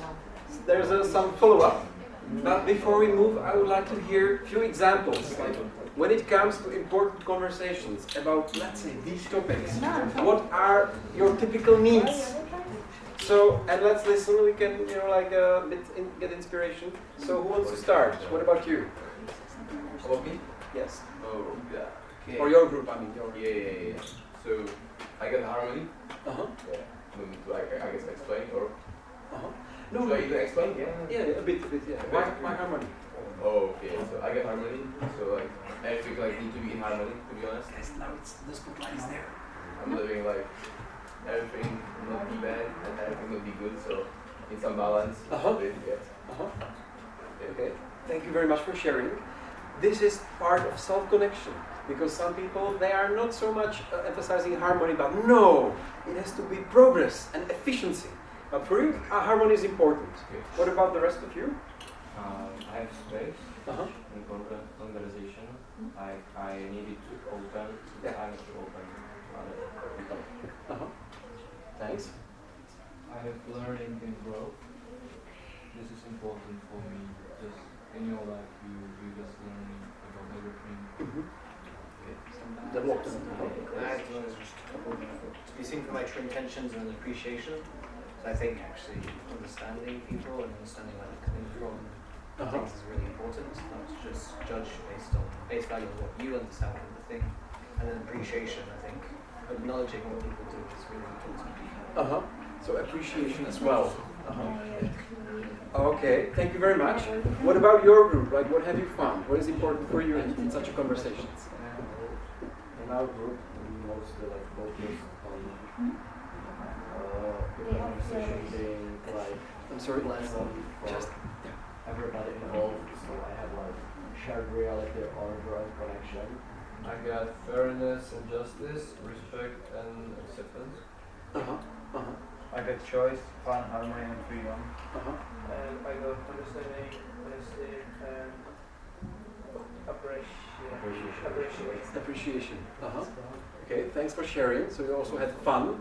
So let's talk about climate change with someone with different opinion. Let's also enjoy it. Okay, it's also possible. Thank you very much. What about your group? We more of the like all together. So we have connection, stability, learning, and fairness and justice, trust, to contribute, mutuality, support, clarity, shared reality, understanding, hope, harmony, honesty, respect, peace, and cooperation. And acceptance. Without the acceptance. Wow, wow, so many needs. Without the acceptance. So many needs could be there. Wow, wow. Thank you for your collective work. Now let's move to the last group. And guys, like for me, my life will be much easier when there's only one conversation in the room. Yeah, we talked a lot about the concept of shared reality. It kind of goes with what Samuel was saying, but because like we only have access to our own subjective understanding of the world around us, and not actually where they come from, and because our knowledge, values, and beliefs are a product of our environment as well, to be able to actually understand what they're saying, we need to create a shared reality where our subjective understandings can coexist, that any knowledge can actually be shared. Without being removed from the context that originates in it. So it's again shared reality. You also had it in your group, like I just need shared reality for this conversation. Thank you. What else? I have clarity in the distinct conversation if we're both very clear. If we all clear about our opinions and arguments, it's just a better route for the conversation. Yeah, that helps. Definitely. Thanks. I feel like we need, I was going to talk about integrity in the sense that if you are having an argument in bad faith, then the arguments have to lead to anything, because you're not being upfront with what you're actually arguing about the whole, and both people need to be honest about what they really want, and what their needs are. Okay, so integrity, honesty. And so to be able to build that shared reality, we gotta be closeness and to be able to like understand what the other person's needs are and trying. Thank you. This is a great bridge. Thank you for saying we also need to understand what the other person. Thank you so much. So I will invite you for the second part. It was the first part. There's one more. And now, but let's make it meaningful for you, not for me, for you. So just remember someone from your life you really disagree. You disagree with. But maybe, let's make it meaningful, so not someone completely crazy you don't like and he hates you, or no. Someone you really you disagree with, maybe about climate, maybe about politics, maybe about Trump, but like this is happening all around the place. And now you are in your group of 4, and in this second part, I invite you to think about the other iceberg, just in an experimental way. So, choose someone who is not too difficult, okay? It can be, for instance, a family member or a classmate or someone else with a different opinion on something, politics, ecology, blah, blah, blah, blah, blah. And now you have this like pool of cards and you have some buddies. So I give you 5 minutes to think, hey, what may be the needs of that person? The second iceberg. Is it clear? So 5 more minutes, and now let's try to step in the shoes of the other person. But please do not choose anyone too difficult for you, because then you have to choose all of us one person. No. No, it's like each of you one person. And will we have to share it? No. Not the details. Not the details. And how are we supposed to understand someone that we're not? Thank you very much for this question. It's an experiment. Let's try to guess. Just guess. Well, we are doing it, right? No matter how. Okay, so 5 minutes. Yes, sorry. This is a question. I may have a I don't know. I don't see in his brain or in his heart.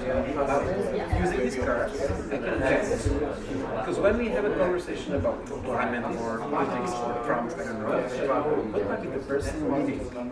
And so I just invite you to make an experiment.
He's the elder.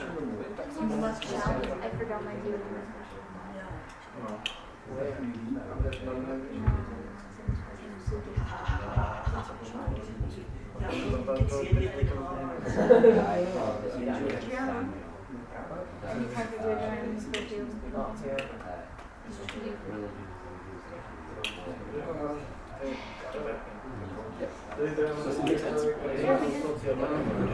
And there's time we can share with others.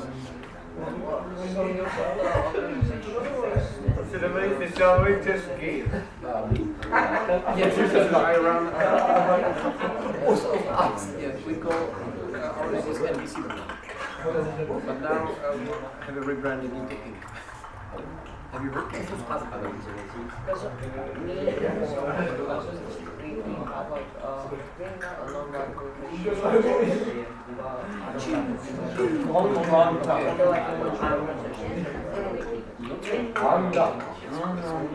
plus a few more people. Wasn't it in the White House, in the city center? No. I went there once.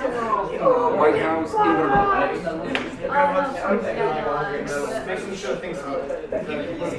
it was this school used to be in the city center. It's still there. I'm not sure if anyone wants to White House is new done. Okay, so 2 more minutes. It's just like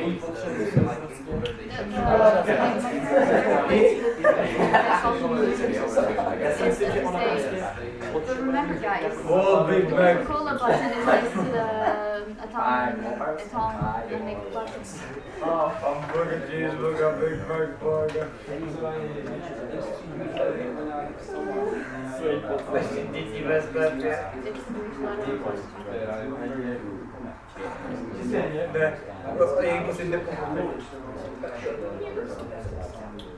No, but like, it's not a social media, it's No,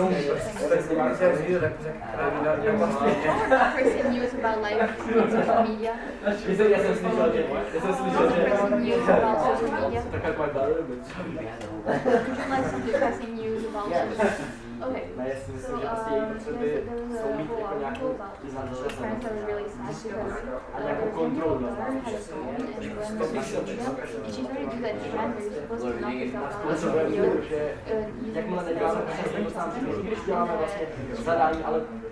using jinakým způsobem, tak už přijde, že ztrácí ten pocit, že má nadvládu a už se jí to nelíbí. Yeah, no. It's like a crazy family that does like that, with the mom that did something with the hair fryer, and they're all really insane, as in like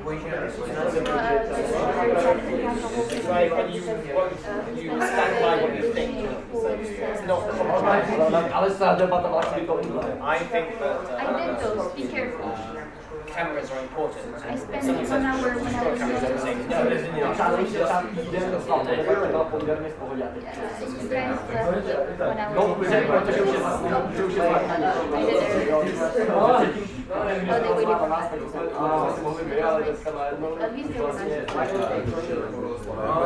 Okay, so 1 more minute to finish.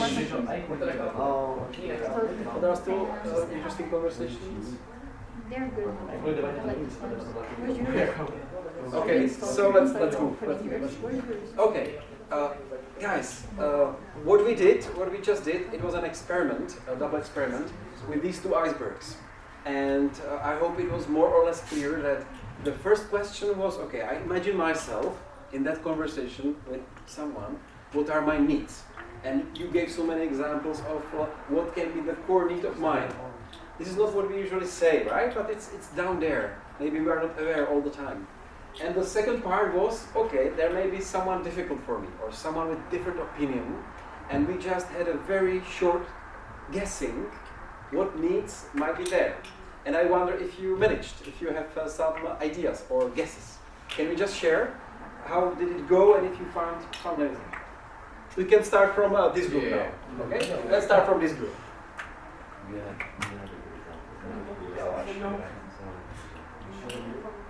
How did it go?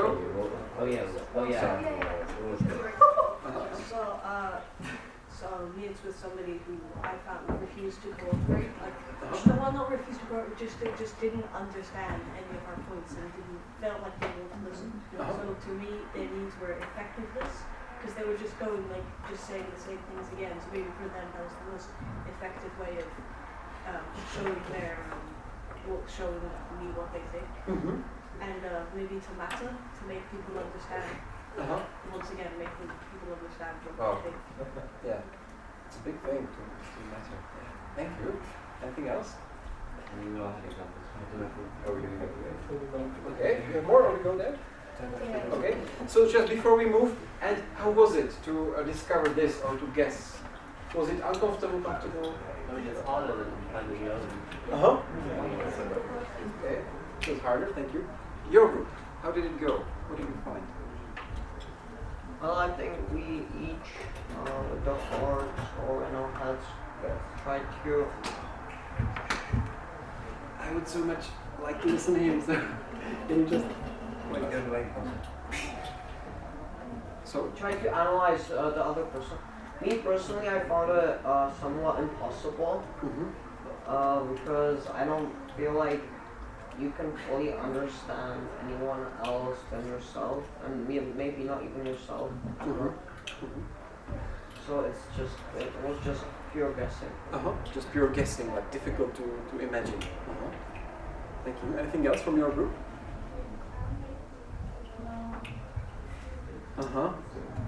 Okay, so let's move to this group.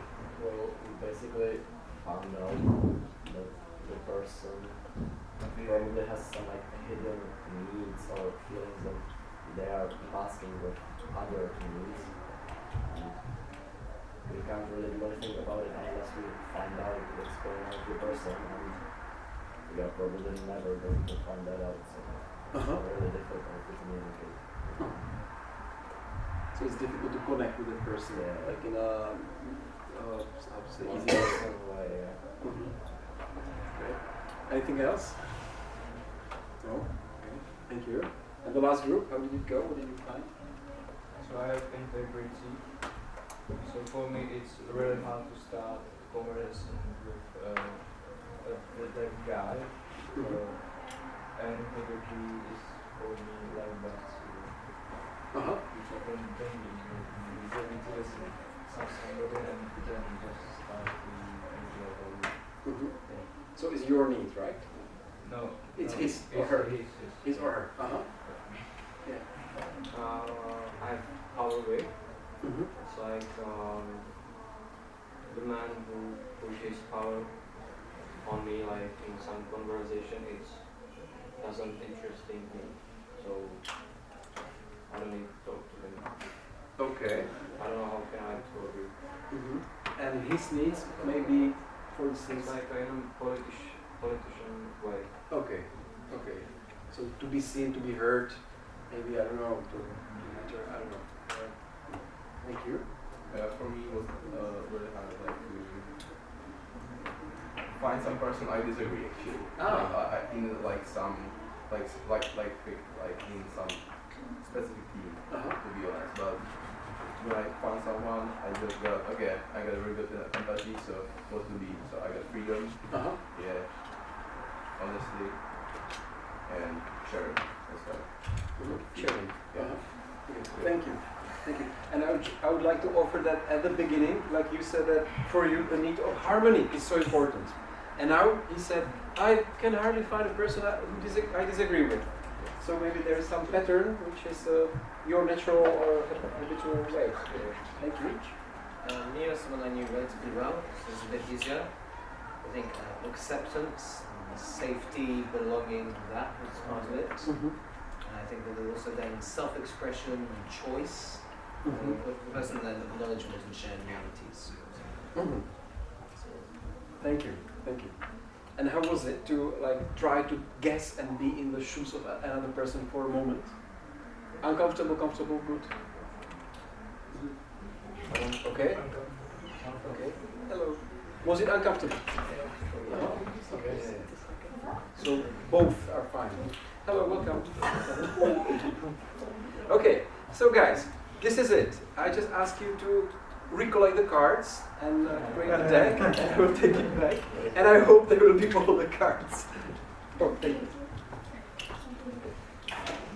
2 at 2.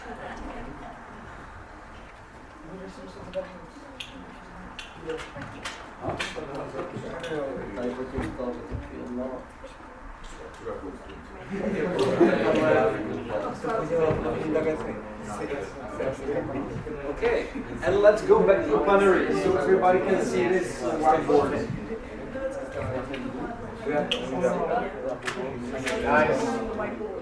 Guys.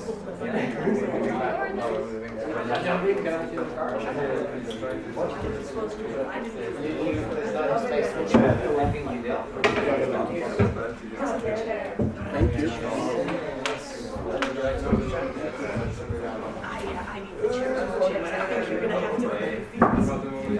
Okay, we managed. Okay, so it was an experiment with 2 icebergs, and it was just a little experiment, very, very little experiment. First, a little bit self-connection. What are my needs in these moments? And then a little glimpse into empathy. So what might the other person need? And I said empathy has nothing to do with sympathy or validation or confirmation or agreeing, right? And I just want to really react to you that it's super difficult. And the question, is it possible or not? Like my last 10 years of working as a facilitator and mediator, I hope that it's possible because we are not mysteries. We may have these things in common. But it can be very, very hardly accessible or difficult to guess. But the good thing that we can check. We have a language. We have our language, and we'll have a conversation about this. So that's it. And just I have one comment because the question of intergeneration, it came there and also here. And I realized, hearing you about the shared reality, that with our neighbor, we have very different opinions on almost everything, including politics. But he likes to talk. He likes to talk and explain. And So we play this game, like he explains and I explain, and okay. But then what I realized, that we both had strong need of shared reality, and he's 30 years older than me. He's reading completely different newspapers, and we are just not living in the same reality. And it was for me really nice to have a conversation about how it's possible that we don't share the reality. And we didn't speak about politics and the Czech presidents, but we speak about how this happens in the society, that both of us, we have completely different realities, like more of us. Now I would like to give you, before we proceed, any questions, comments? Hey, can I just ask you to do something? Questions, comments?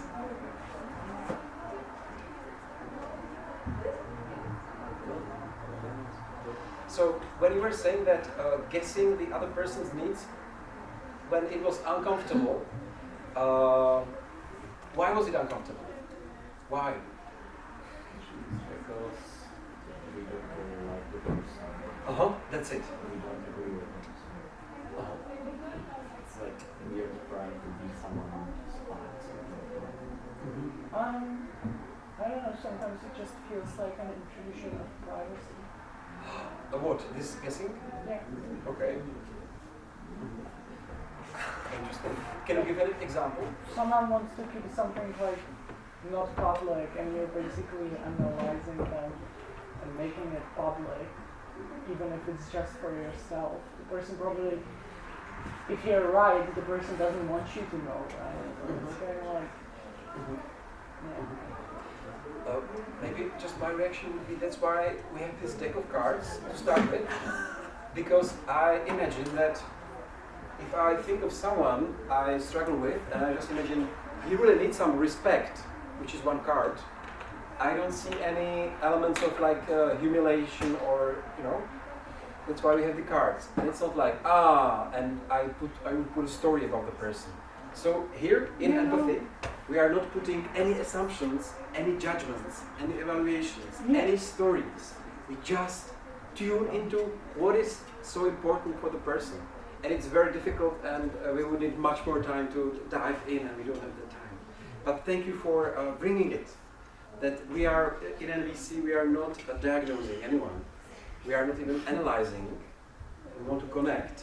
But it's super difficult because nobody taught me at school. Yeah, so it's super difficult. I don't know if it's clear, but... Okay, more questions? Okay. One more idea that it's very difficult to connect when I'm just like inviting you to, okay, so let's guess what are the needs of another person, but I don't like the person, or you don't trust the person, or we judge people, so it's very difficult.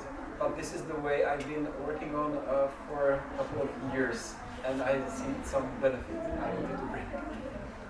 Then I have 4+1 tips from my friend, who's an expert in communication of environmental issues like climate change. So I can just bring it and let's see how it works for you. Let's see. So, and I think it's quite in balance with NBC. So I need, so the first one. So Peter, my friend, he's saying that climate change is super difficult because it's just too big, it's too complex. But it's also quite slow. Now it's not slow, but it's distant, right? It's not distant. We discussed that we can see it all around, but those are the usual barriers. It's also very polarizing, and it's also not clear who is taking the responsibility when it's very scattered. These are the usual barriers. But what we can do in a conversation, based on my friend, he's saying that number one, I just really need to have some intention. So it's some hard work because when I start and I don't know what I want, I have no self-connection, I don't know how we can navigate. But really, like setting an intention, it's a good start. He also puts here decision. So do I decide to start a conversation or join or not? Or am I just, what's the word? Am I just trapped in the conversation, or is it my decision? And what is my intention? And my intention is important, because if I set my intention that I just want to meet the person, maybe you can do it. You are also saying that I would like to change, I would like other people to change. In NVC, we may set another intention. How can we meet on the level of needs? It can be super difficult, but maybe there's different value. And in my life, for sure, I would like to meet on the level of needs sometimes. Not only on the, I don't just want to put my opinions to other people and dominate intellectually. Okay, number 2.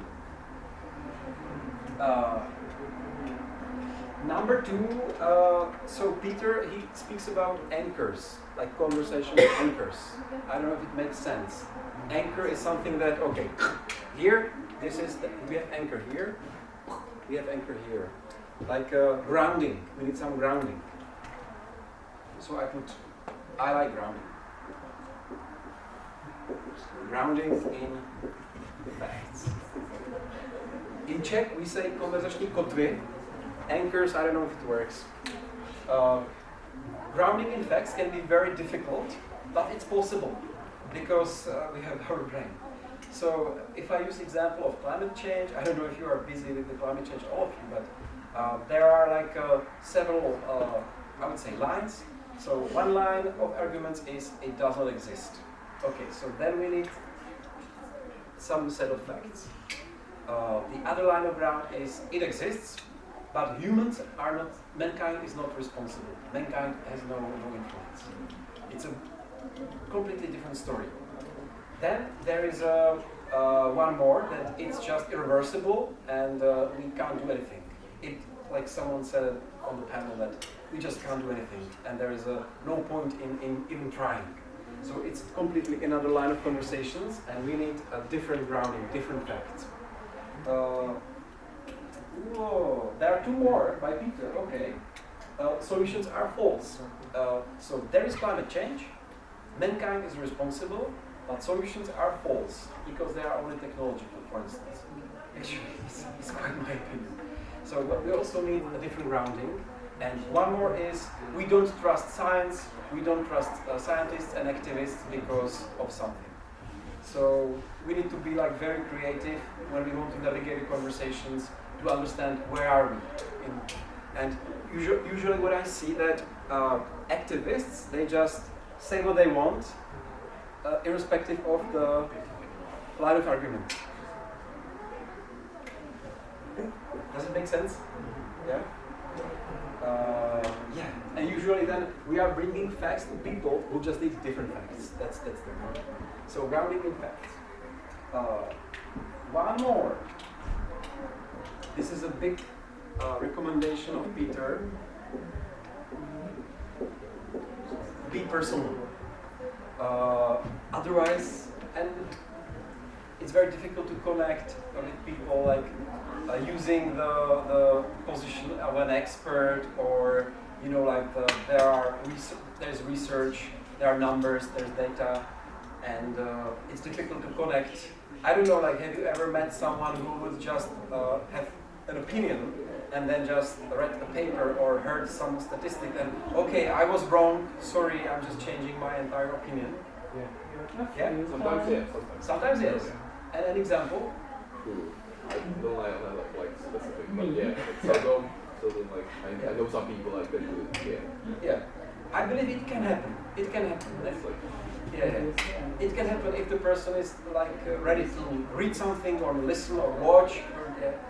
But usually when the conversation is getting difficult, being personal helps.